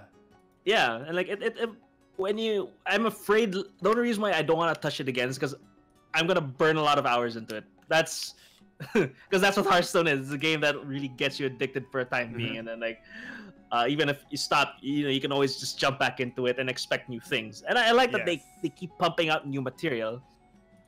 Yeah. By the way, speaking of Hearthstone, shout out to Karakute. Congratulations on your win. She won the WESG. She won WESG. The WESG national. She's our WESG representative. Yeah. Shout out to Kara. Shout out to Karakute. She was in the show like a few months back. Yeah, Mick clipped that and then really sent it to her because she deserves it.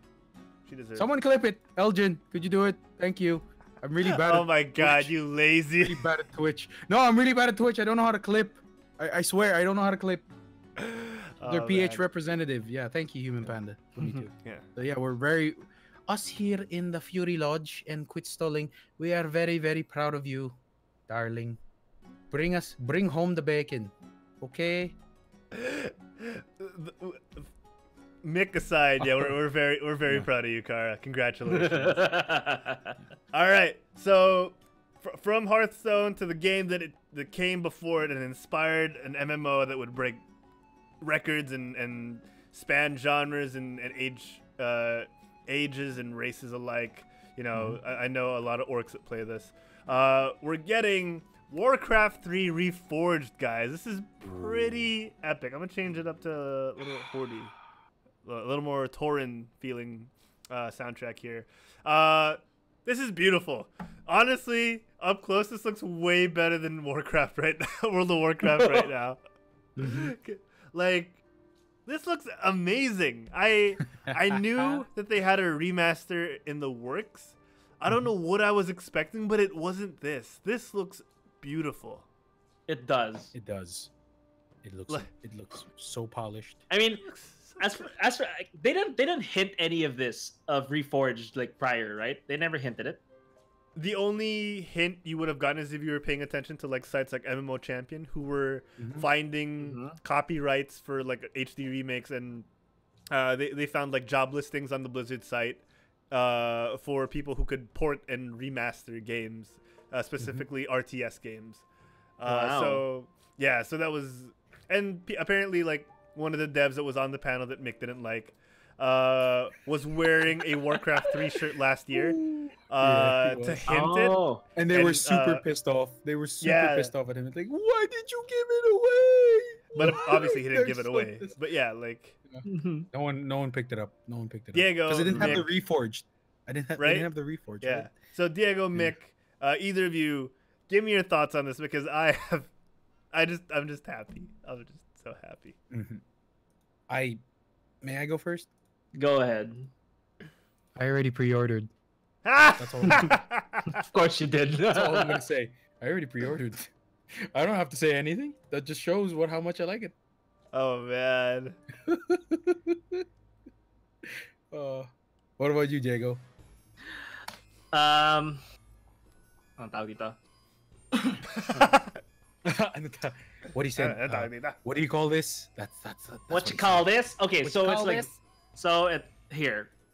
Of course, I mean, I don't know why I didn't see it coming. I mean, they didn't remaster They did somewhat StarCraft. Actually, no, they did remaster StarCraft. They did, dude. They did. So it's only expected that they were gonna do it for this one, for Warcraft 3. Yeah. Which means I think people of course want Diablo 2 remaster. So knowing Blizzard, and since they already gave in to WoW Classic, they're probably gonna give in to the remaster of Diablo 2, which everyone wants. So I guess this is like the starting point. So now that they gave us Warcraft 3 Reforged, they sort of did, right? Yeah, so they're probably gonna make Diablo 2 Reburned or something. I don't know. Reburned? I don't know. Resmelted? I don't know. What do you think could work if Diablo 2 remaster? Revive? I don't know. Rebirth, revived. Rebirth sounds cool. Resurrected. Resurrected. Ah, Resurrected. Yeah, Yeah, Diablo 2 StarCraft 2 is resurrected. just StarCraft 2 Evolution Complete. No, but they did do Diablo 2 in Diablo 3. They even like Yeah, went they did. so far as to pixelate it a little bit, which I Oh, thought wow. unnecessary. Oh, I played that scene. Oh, Yeah. That was fun. But That it was wasn't the pretty fun. whole game though, right? It wasn't. It was just one specific part. Yeah. Which I So- like because they put the effort into making that again. Oh, Try to shit. give you the same experience. I love the Okay, chat. here. Let's Yeah, see. go ahead. Diablo Go for 2 it. back to Hell Back to Edition. Hell Edition. That's nice. Definitely not resmitted or resmited. Resmitted. Resmited. Resmited. We yes, go sorry, full sorry. circle, baby. Oh yeah. Wait. do- Oh yeah. Alien Boy's People- proving yeah. a good point. Since it People has the are- UI and map editor, Dota. And people are pretty hyped about Dota. doing Dota in Someone's Electric gonna do it. Boogaloo. Someone's gonna do it. Someone's gonna do it so bad. But then I like another thing to add to that is that I appreciate them when they really remaster their games. They're not just oh, we'll put it in HD, it's the same graphics. Here you go. No, they build it from the scratch. They build it from scratch. They build it from the ground up. And it looks way better. It looks way better than WoW Classic. Oh, jab. But then jiggity jab. jiggity jab. But then, dude, wow, man. I mean, this is what Warcraft 3 deserved. This is what Warcraft 4 should look like. Or, if this is what Warcraft 3 looks like, the Reforged one looks like, I'm excited for Warcraft 4. Holy I agree. crap. I hope that when they release this is either they do one of two things. And if they don't do it, people might get mad. One is Go. they either make sure that they continue it like the original and launch the Frozen Throne expansion. Mhm. Or two, they launch it with the expansion. I think what they mentioned was they're doing everything launched at the same time. Yeah. So it's everything. It's everything, sir. Damn. Reign So- of chaos. And you know what, Diego? I don't know if you heard about this part, or if you saw the trailer, because they had the cinematic play, and people noticed a difference. It was higher resolution. They're redoing the cinematics as well. Yeah. I saw this one. This is I'm so glad. So we're gonna see Arthas v Illidan in Northrend in freaking high res. Pixar graphics? In- No, oh my lord, Pixar. But yeah, because like I mean, when it was Illidan versus Arthas, it was like Jesus Christ, what is this? I mean, it was great back back then. It then I was great, like, too. they're fighting. Oh my god, I hope Illidan. Oh, okay, now he's dead. Oh no. He lost. Holy spoiler alert! Yeah. But, Oh wait, Dude. since we're talking about cinematic, oh sorry, go ahead, Nick. Go ahead, Nick. no, oh wait, sorry. Alien Boy in the chat goes, as long as they don't go EA like on Command and Conquer series. Yeah. But think about it.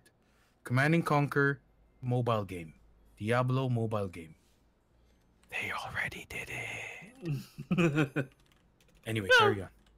No, what I was gonna say is like, what I like, since you mentioned cinematics, what I like the most about Blizzard is that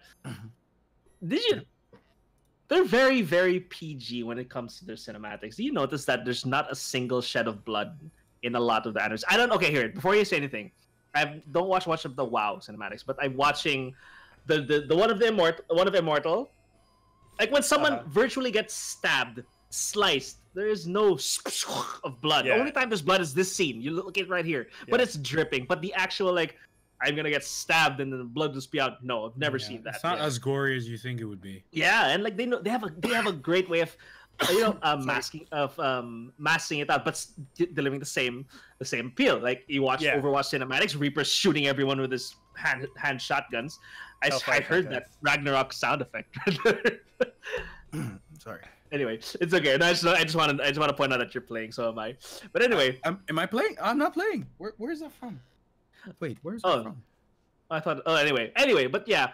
Diego just just like gave from- away that he was playing Ragnarok for no reason. So yeah, like if you watch Overwatch, people get shot, people get hit, but no one gets. There's no blood spewage. I mean, the closest thing to someone getting direct, you really see someone getting a shot is Mandata, but he's a machine, so there's no blood. Which I guess was on purpose. Yeah, but so like I'm not saying this is like they factually do this. Actually, I'm just pointing out that I've noticed. So maybe someone in chat. I mean, Eldergen did say that. What's that? That's very noisy. That Damn it, Mick. that Arthur did Sorry. stab his dad. I don't know if there was blood spewage. Arthur! Yeah, I saw that too. Arthur. stabbed him. Arthur. Did Arthur when he stabbed his dad, was there blood spewage?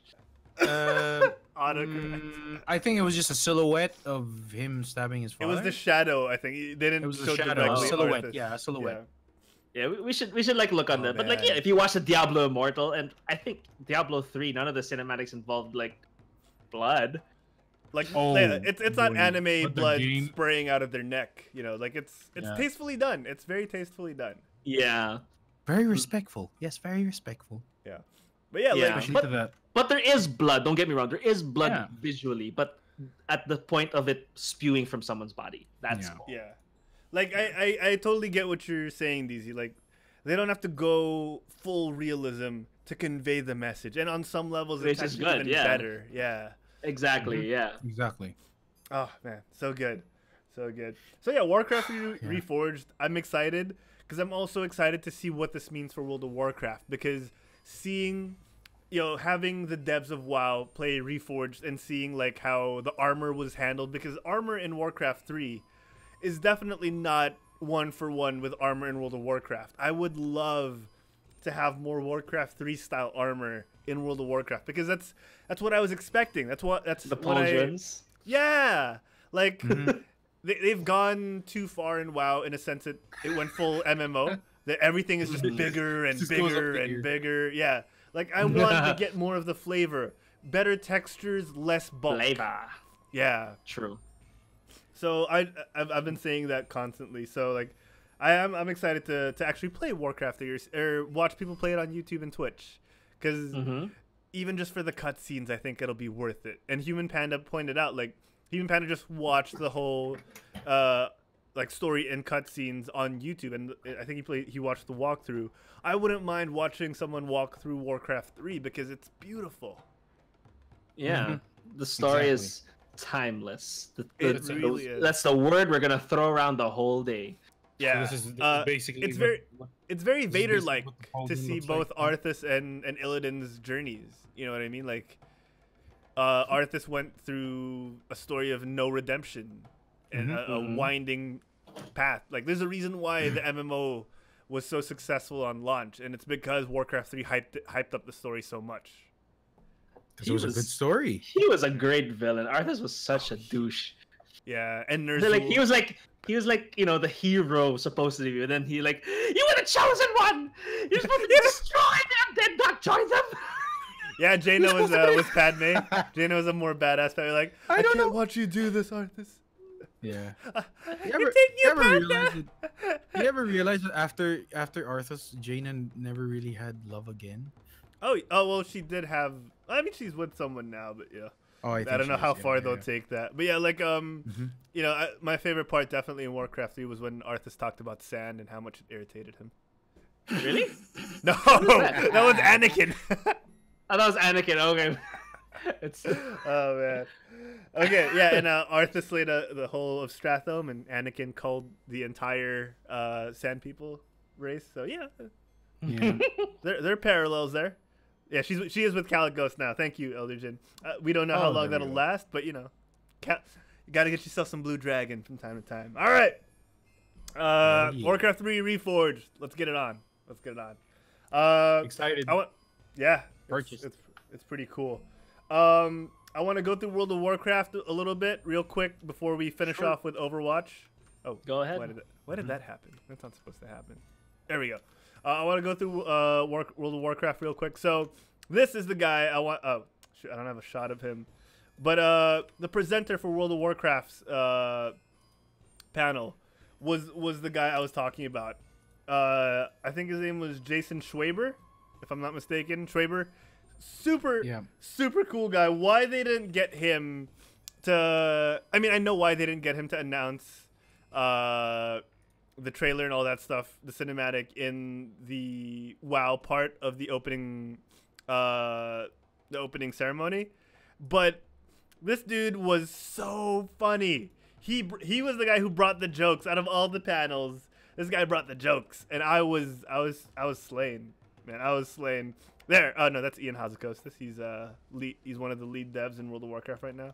I don't think I can. Oh, I'm not showing it. There, this guy Schwaber. This dude is freaking hilarious. All right, he gave us news from patch 8.1 to like 8.25, and this guy was funny. All right, this guy threw jokes. If you guys haven't seen it yet, it's worth watching just for the jokes.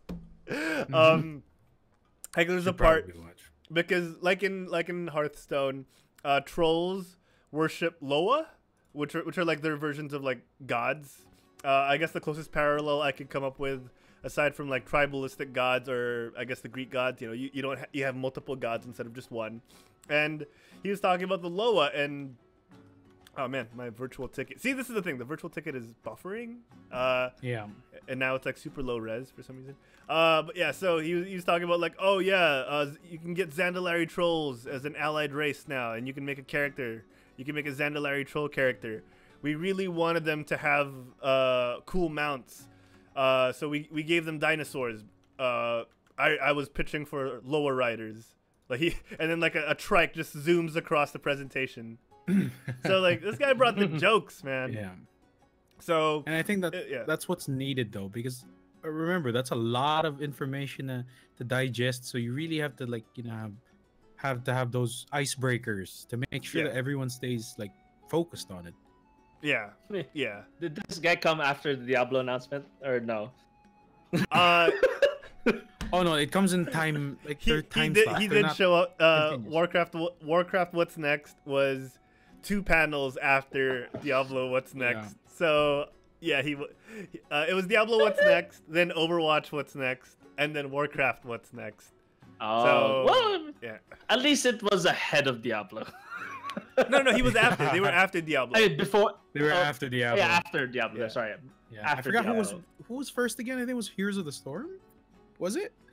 No, it was Diablo. Hearthstone. It was Diablo, Overwatch. Oh, no, who was first? Diablo?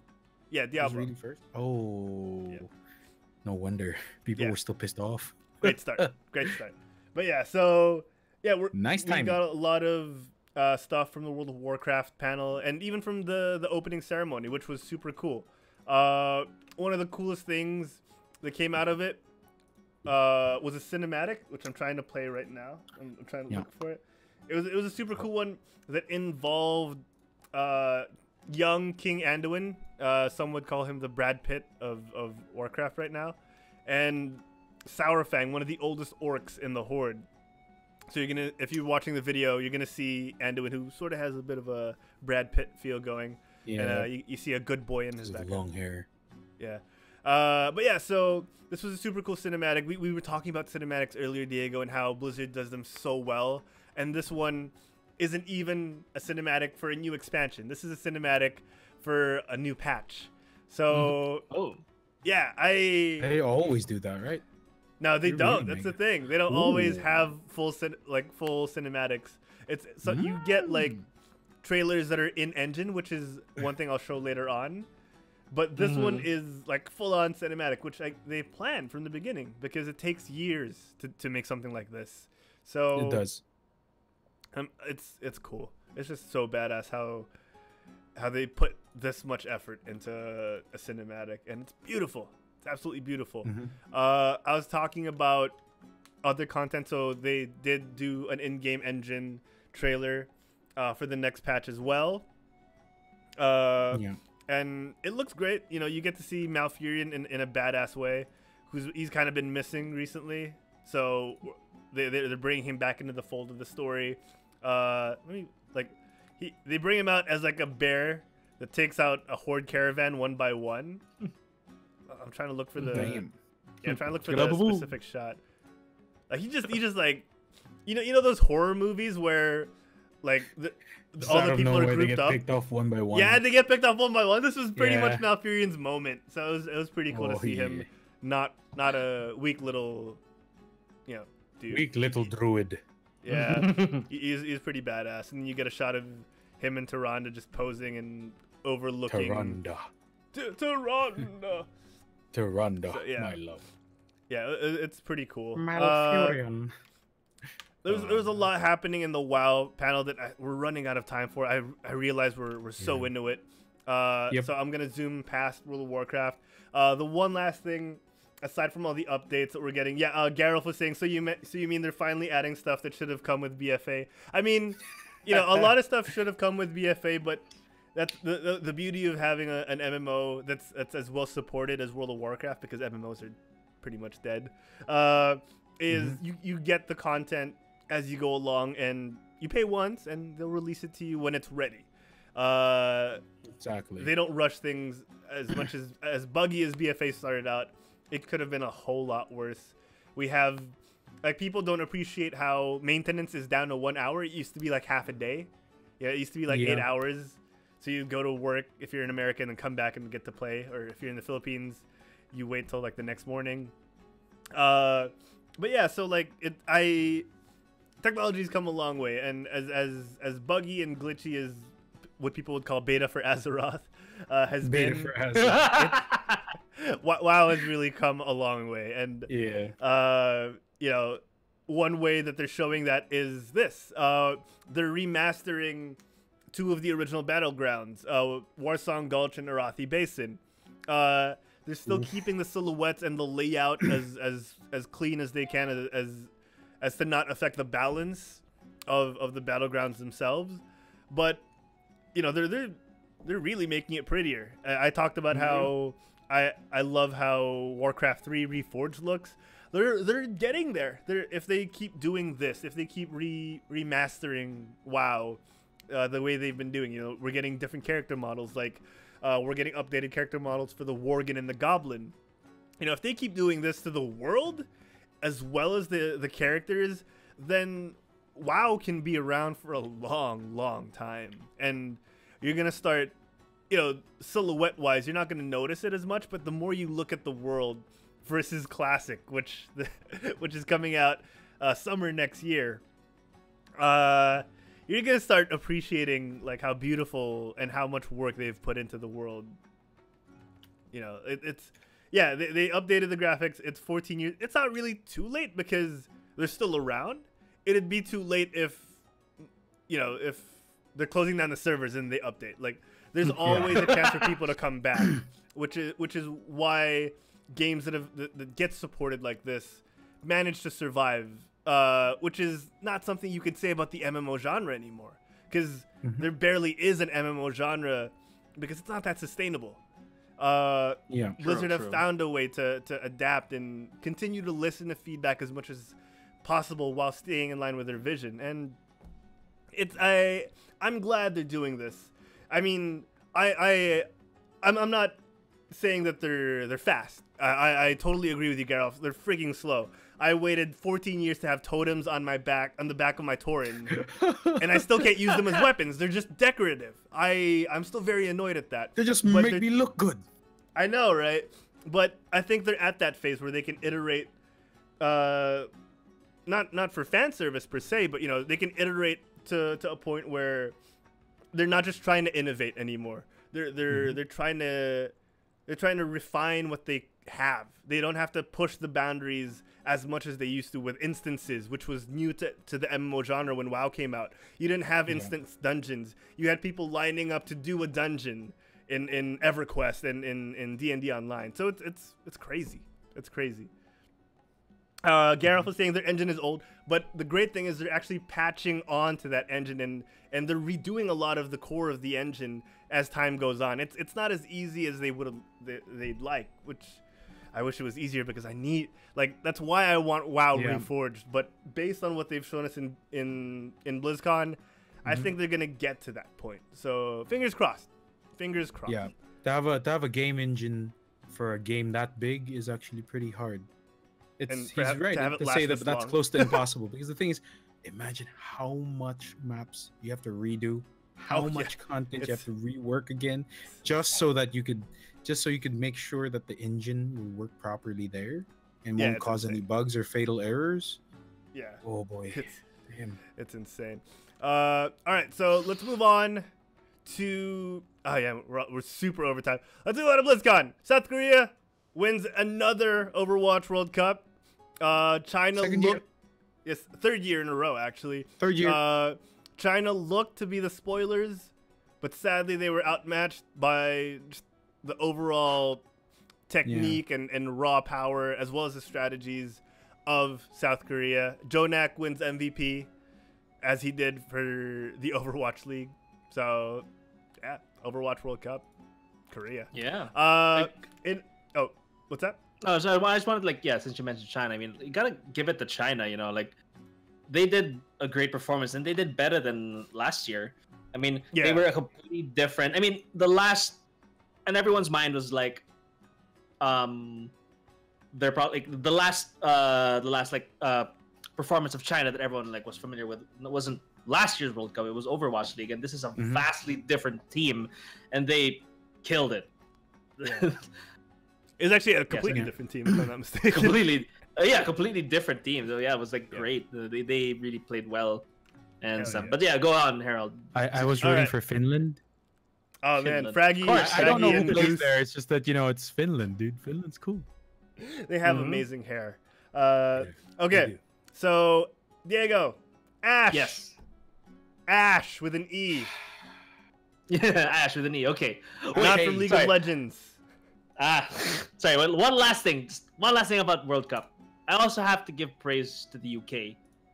Oh yeah, dude.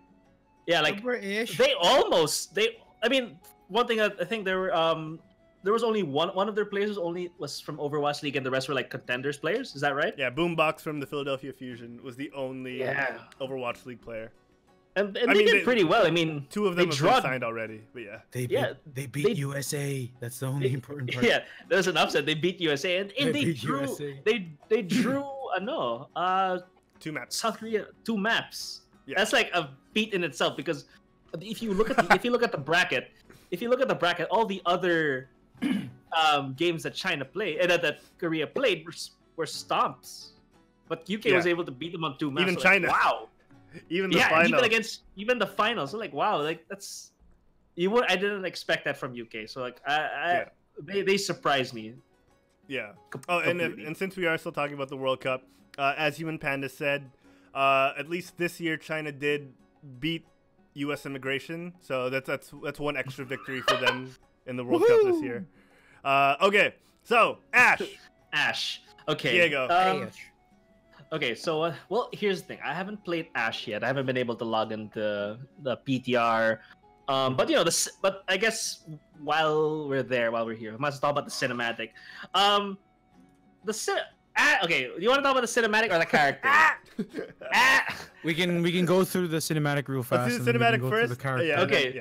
So essentially, it's an origin of it. Not really origin, but it's basically a cinematic of McCree and an origin of the map of Route 66 and how the whole train wreck happened with McCree being there and introducing Ash and of course everyone's favorite Bob. Bob, do something. Yeah, so it was old-fashioned Western showdown. It was nice to see. It was nice to see a McCree cinematic that introduced a new character as well. It gives us a bit more background about the Deadlock gang of McCree under the lore of Overwatch. So if you guys were to rate this cinematic among other ones, what would you give it?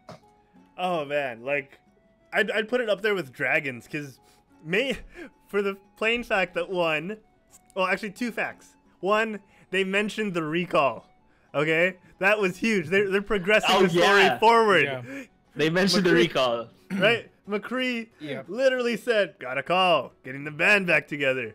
He said that. All right, and then I think they need you more.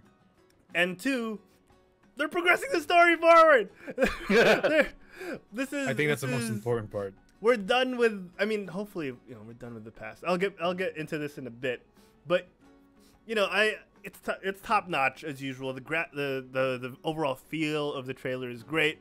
It still lacks story, but we're moving it forward. We're finding out about McCree and Echo and how it looks like we're gonna get a reformation of Overwatch, because God knows the story has gone to hell so far. They're worried about the league first, which I guess it's all right for longevity. But man, it's just look at the detail on McCree's skin. Like you see pores. Yeah, like every cinematic that comes out, there's always more detail added. You know, that's why it takes forever, is because they add follicles in every single line of hair on their face. So that's why, yeah. I mean, but yeah, the quality gets better and better every time. The fight scene itself was fun to watch. It was nice to see McCree in action. Chat is hilarious right now. What are the dragons? Feet, Mr. Makanzo. No Makanzo. Dragons 2 featuring Makanzo. That's hilarious. And then Geralt says cinematic is 6 out of 10 for me because of no Makanzo. Although, yeah, I mean, for me to rate it, okay, shit. I think only because my favorite is probably still Dragons, or no, the one of Reinhardt or Dragons. I'd put this somewhere in the Diva, which was actually my least favorite. Like, no, my least favorite's Bastion. Bastion was nice. What? Yes. Nah, yes. Nice. I have no feelings for robots. it makes you fall in love with Bastion because he's just an innocent. No, but it is Diego's opinion. So you don't like this? Like, why don't you like this one? For me, it's on the level of Diva. On the Divas, a bit above Diva cinematic, primarily because, I mean, sure, it's only better than Divas because they're progressing the story. It's not, for me, it's not as good as Hanzo's or Reinhardt's because it's just showing us something that happened. It didn't really make me feel anything. Parang wasn't hooked onto it for any reason. But for Reinhardt's, because wow, it's about him. You know, what about this scene where he says "ma'am"? Of course, it is like you know, testosterone inducing and how polite he is and all that. But like, you know, I mean, what? Testosterone inducing. Wow. It's like, man, like he's so suave. Like, hello, howdy, ma'am. Let me get your robotic hand and tell you stuff about myself and Overwatch. I lost my hand. So yeah, it was a great cinematic, but just for personal preference, it's probably not my favorite because there's nothing to it other than that. Because like I know, because Reinhardt's, I know more about him than ever because of his cinematic. For the Shimada brothers, like wow, there's really that much between them. And then there's just well now you know there's history between McCree and Ash, to the chagrin of the Makanzo fans, and we get a crack at who Echo is, and you know now people can speculate who. Yes, that's true. Echo. But don't get me wrong. There wasn't enough for it in it. I don't think there was just enough. There wasn't enough. Maybe I was expecting too much. Yeah. I like Diablo fan. I see. Oh, there, Diva. I liked it. Diva. I agree with you and Panda. Exactly. Diva was my least fave as well. Bastion comes next, and then it's probably this one, and then the Shimadas. I think my favorite one is still Reinhardt's. That was pretty good. Because I like how, you know, valiant effort, how a cocky young up and comer realizes that, oh, okay, I shouldn't be like that. Yeah, that's pretty cool. I actually would say that Reinhardt's was my favorite. Reinhardt is probably my favorite so far. Maybe they'll release more, even more. All right, so I'm just excited. Yeah, my last thing is, actually, you know what? We'll save Ash for when we actually get to play her, because I love how we have her story and everything. But you know, I want to reserve all of that for when we actually get to play Ash. Then we can talk about it when she's live. Yeah, when she's live. For the meantime, I do want to talk about the future of Overwatch real quick. Yes, we're getting new heroes. We're getting new maps. It's been 2 years and some change. We need something fresh, like with Hearthstone. You know, I love that they got to concentrate on the league and give us one of the best esports experiences in popular view. And I just wish we get more story, because a lot of people have dropped off because they're sick of competing. They're sick of the PvP aspect of it. And I think what we need now is more story. We got small slices in terms of Retribution and its predecessor, going through King's Row and going through that whole Flashpoint. But Diego, I think you'll agree with me that if we could get more story in, like, if not extended versions of that, better fleshed out versions of that, maybe reward us with multiple loot boxes for weekly completion or something. But we need something that isn't an event that progresses the story. That's true. And I think that could potentially breathe life back into Overwatch outside of its competitive scene. Because, you know, playing against other people and becoming better and better at it is great. It's fantastic. But what initially got me to love Overwatch was Chris Metzen's passion about the story and the world that they live in. It's a world of heroes. Or heroes gone by, because Overwatch was shut down. And I wanted to know more about that. We've gotten it in comics and we've gotten it in small voice lines, but I want to see it, and we're not seeing it at all. We've barely scratched the surface, and it's 2 years past. We've progressed the story, I guess, 2 days since Winston sent out the recall. 1 year in our time is 1 day in Overwatch. What? Right? Like, at this rate, we're going to get a cinematic short for everyone 5 years from now. And I need more story. As much as I love Overwatch and its competitive scene, the story and the subtext, the driving factor of Overwatch and all its history is untapped, and it's gonna kill the game if we don't get more story. I agree. At some point, it's just gonna be a shooter that everyone plays because of the skill of it. It's the soul of Overwatch, the very essence of Overwatch is its characters, and we're barely getting any of it. And we're treating these cinematics with so much love, but we're getting them few and far between. Like, we're loving them so much because we're not getting anything else. It can only go so far. Go ahead, Harold. With regards to what you said, Harold, I feel like that Blizzard is somewhat treating Overwatch like how Ubisoft treats our Rainbow Six Siege. There's not much background. There's not much background to all their operators, and they have a ton already in 2 years.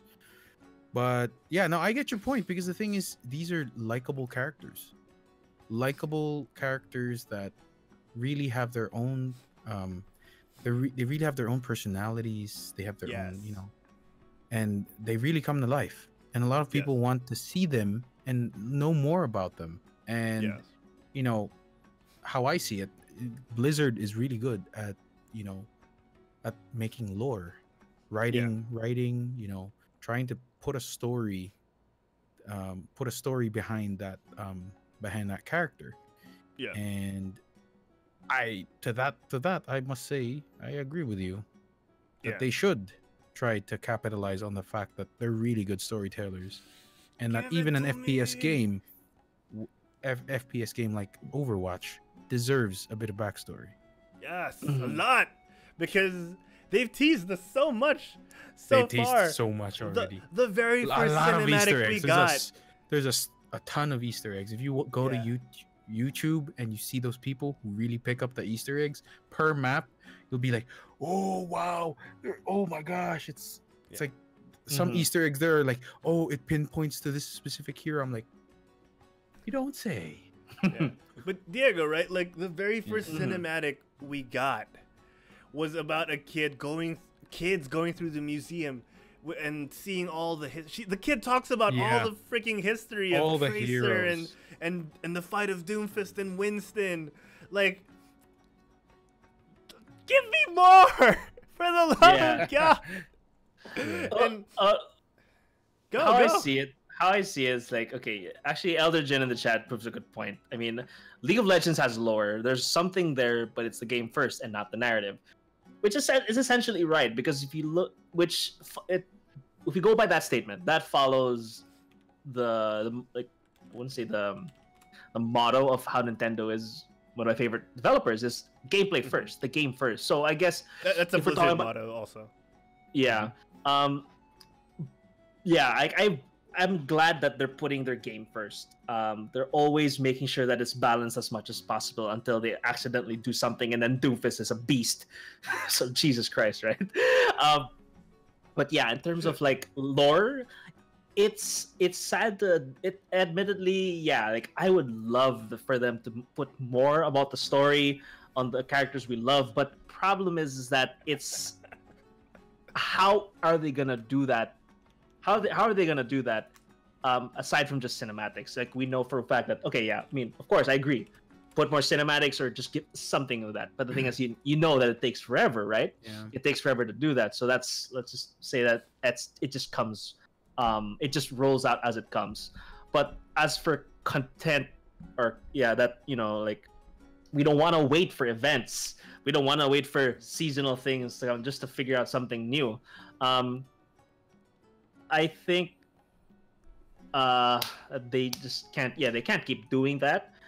I don't think that's the way. But the question is, how are they gonna do it? Because it's a game that essentially there is no campaign. There is no way to tell a story aside from, aside from all those small nooks and crannies.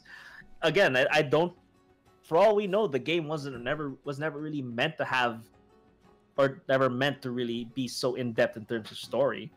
Mm-hmm. Maybe they won't even continue it so far, but I'm not saying it's Doom. They have said there is so much story behind it because it's Chris Metzen has spoken out loud about it. It's just a matter of how are they gonna tell it. Mm-hmm. Yeah, because they originally wanted more cinematics pumped out. They wanted comics. We never got that Overwatch mission comic that they were promising because so much had been changed in the story from the game's release till when that was supposed to be released. So, Alien Boy is on the right track of what I was thinking. Like, how it's like quick play, arcade, competitive, game browser. Add another section there for story. You don't have to do it every month. You don't even have to do it every 3 months. Like, it can be seasonal, but not yearly. You know what I mean? Like, do it on the off season of the league. You know what I mean? Take the whole time when the league is at large for the story team to come up with something. And then when the league is done at that part of the year, give a story throughout the rest. Because, like, they're not tapping into a resource that is so rich and something that people actually want. Yeah. Here, I'm actually okay with them, like, let's say come up with like a piece of content once a year, but make sure that at least that the revelations, the story that it tells is good enough to last, like is to reveal or to at least shed some light on a lot of things, so that at least it gives us enough to digest until the next one. So like drop something summer, rest of the year work on the balancing, the tournaments, all that stuff. And then just at least you'll know that the fans, the viewers, won't have to worry too much about where's more of the story, because you've already given them something to digest. So like it's like a big dump. Yeah, but it's a big one big dump of info dump. Oh my god, story. But I guess there is problems with that. I mean, there's no easy way around it. I guess sadly, it's sad to say, maybe they're in a position where they can't give too much. Again, there are people who want story, but there are people who just want the game to be fixed. Yeah. So they can't please everyone. Exactly. And I like the way Eldergen put it. He phrased it better than we did. Is a permanent episodic co-op mode. I guess that's, you could just put like episodes next to arcade and comp. Like, I'd be down with that. I would be so down with that. Yeah. Well, can't please everyone. Yeah, fingers crossed. That's true. Fingers crossed, guys. I want it. Oh wait, Harold, I think you're muted. We can't hear you. Harold, we can't hear you. Hello? No, we can't hear you anything. There we go. Oh, okay. I must have fat fingered my mouse mute button because I'm on toggle on Discord. But the people at home can hear me. All right. So that's it. Someone clip that, send it to EA, wrap it up in a good ribbon and some nice packaging because we just gave them some money. No, but seriously, I want that co-op mode. I want that episodic co-op mode. Yeah. Wait, did you say EA or Blizzard? What? Did you Did you say wrap it at EA or? No, I think Gareth EA was the one who said pleasing EA's bigwigs. Oh, okay. Yeah. Mm-hmm. Activision, guys. Activision, Blizzard, and I think Blizzard has proven that they don't have to listen to the Activision arm because from what I know, the merger was an equal parts thing. Yeah, it's an equal parts. It's 50-50. If anything, Activision is dying to use Battle.net. Please let your fans see Black Ops on your Battle.net launcher. Think about it. Yeah, think about it. Activision, you know, they have a few good games and a few games, but then, dude, Blizzard, they're the ones who are known for taking care of their fan base, a very devoted and hardcore fan base that, despite it grows slowly in numbers, but yeah. Dude, it's not as fast like a COD group, like how there are millions of 12-year-olds playing it right now. Playing the multiplayer, getting mad and typing noob on your we get our fair share though, so I just got it a while ago when I was playing. Yeah. I got my fix. BlizzCon was great. I love the side panels. Like I just want to wrap things up. I love the side panels. They had a great thing where it was sort of like a choose your own panel thing. There's so much content. If you have the virtual ticket, take advantage of it because they have like an engineering panel where they show you like I saw the code behind things. I read that. I watched that live. Yeah, they go through like an art workshop where they show you how the creatives decide on what piece to do and how they lay it out in the World of Warcraft. Like it's super cool. Like it's super interesting. There was one point where a guy was like, we don't just lay out random bones. We think of the story behind the bones. Like, this was a forager who got stuck here and that's why the mushrooms are growing around his body and all that stuff. Like that's true. Yeah, these guys are artists in the very sense of the word. I actually have some if you do have the virtual ticket, or when like probably this ends up in YouTube, do watch the Stay a While and Listen, which is it's a panel that they've been doing for this is the second year already, where they get Blizzard employees or anyone specific to tell their stories about their time with Blizzard, and like how like for this year they had I forgot the first one that was there. The second one who spoke up on stage was Darren DePaul, the voice of Reinhardt. Apparently he's done 53 voices for Blizzard, and to hear his story and to see him cry like that, wow. He's very thankful for Blizzard. And of course the last one there is the current game director for World of Warcraft. I forgot the name of the guy. Sorry. Ian Azakostas? Yeah, that guy. Oh wait, and he also has the game developer, the guy that was at the start. Game director. That was there at the start. I think it's John Haidt. No. The game director, the guy who always answers questions on that podcast. If like a new patch drops, and it's not BlizzCon, so he's the one answering questions. I forgot his name. Oh, in the Q&A, the first one is Ian. That is Ian Hazakostas. Yeah. Yeah, he has a good story. I mean, like, come on, man. He honestly threw a Hail Mary. He threw a Hail Mary from just meeting Jeff Kaplan, right? Jeff Kaplan? Yeah. He met Jeff Kaplan, and Jeff Kaplan basically gave him his job.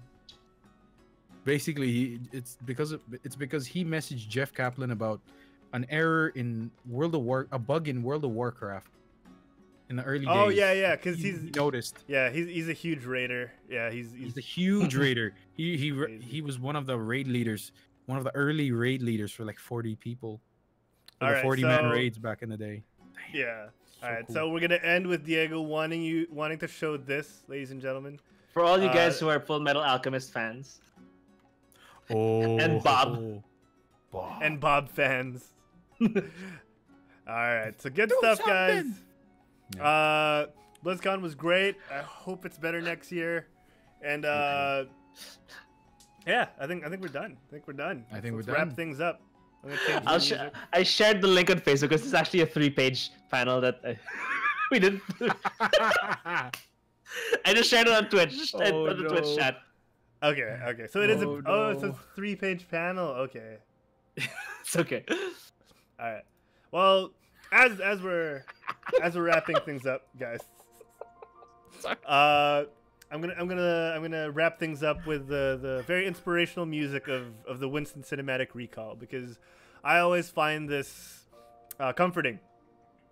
Before I give my final words, I want to give shout outs to all our most recent followers: Tizolis, Emily 4675, Noller_baller. I'm not gonna read the next one. BD's Ninja, Choxris, I hope I'm saying that right. Choxris, Malafi, Big Nope, Nub_N_Palp, and Gia_Hooah.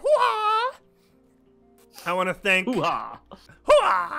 I want to thank our true #1 subscriber, Human Panda 22, who stuck with us for the entire 2 hours that we've been doing this stupid show. Human Panda with 5 actual subs and 5 gifted subs. You are a gentleman, a scholar, and it was a pleasure meeting you at ESGS. Shout out to Miko P, who's given us 5 subs as well. Sensei Humor, numero dos. Instadeezy, our very first subscriber. Gabe Bruges, that man known as the Furybot Salon who's always been a supporter of us and who's given us countless opportunities. __sick. Elder Jin, who's in the chat right now, and Archer Paris. Elder Jin, who I have mentioned time and time again, our #2 bit cheerer for the meantime at 1500 bits. Nerf Diva, of course, numero uno with 1600. Nope_plays with 1400. And the rest of our bit cheers, if not now, Gwen, Mershi, Tita Gamings, that Instadeezy guy again who wanted the soccer emotes during the World Cup. _, Aaron Gaming 441, and of course Clark U Plays. You guys are all awesome. Mick, where can the folks at home check you out when you're not on GameByte? If you want to find me, you can find me on my Twitter. That is @theFuryBot. You can also find me on Instagram @theFuryBot, same name. And aside from that, you can always find me here at the GameByte podcast every Wednesday night, 9:30 p.m. sometimes Philippine time, and of course 5:30 a.m. California time here at the Quetzalcoatl Media Network. What about you, Diego? We're gonna find folks at home find you when you're not on GameByte. I'm gonna sacrifice my plug just to tell everyone to watch Bohemian Rhapsody in cinema. I swear to God, it is really good. It is really good. I've watched in a long time. You guys should watch it. I'm not kidding. If you are arguably the best. It's really good. If you're not a Freddie Mercury fan, this is a good movie to watch. It's not a point-for-point depiction of what happened, but it's great. If you are a fan, you will love it. This is the most. Going into watching it. This is the most fun I've had in a while. And I was in a bad seat at the cinema, and I still loved it. Were you in the very front? I was in the front right corner, the front row. As in, I was like this, but I was still, Radio Gaga. All we hear is Radio Gaga. I hope that's synced properly. But yeah, you guys can watch me on my Twitch, which is twitch.tv/instadeezy. Been streaming a lot of Blackout, a lot of nonsensical humor with the rest of everyone. I group up a lot with Sorbetes. We are gonna take advantage of and my brother CZ64 is also in chat. We squad up a lot, so we're gonna take advantage of this the squad stream. I don't know when is that available for Twitch already or not yet. You can do multi-Twitch. Yeah, but I think the multi-Twitch thing. But I think Twitch is really integrating their own kind of squad stream thing, whatever. Yeah, it'd be nice. That'd be cool. So streaming there. Instadeezy and all other socials. That's Instagram, Twitter, Facebook. I just want to keep my. You can find. What happened to sacrificing your plug to promote Bohemian Rhapsody? But you still plugged. How about you, Harry? We're gonna find folks that don't find you.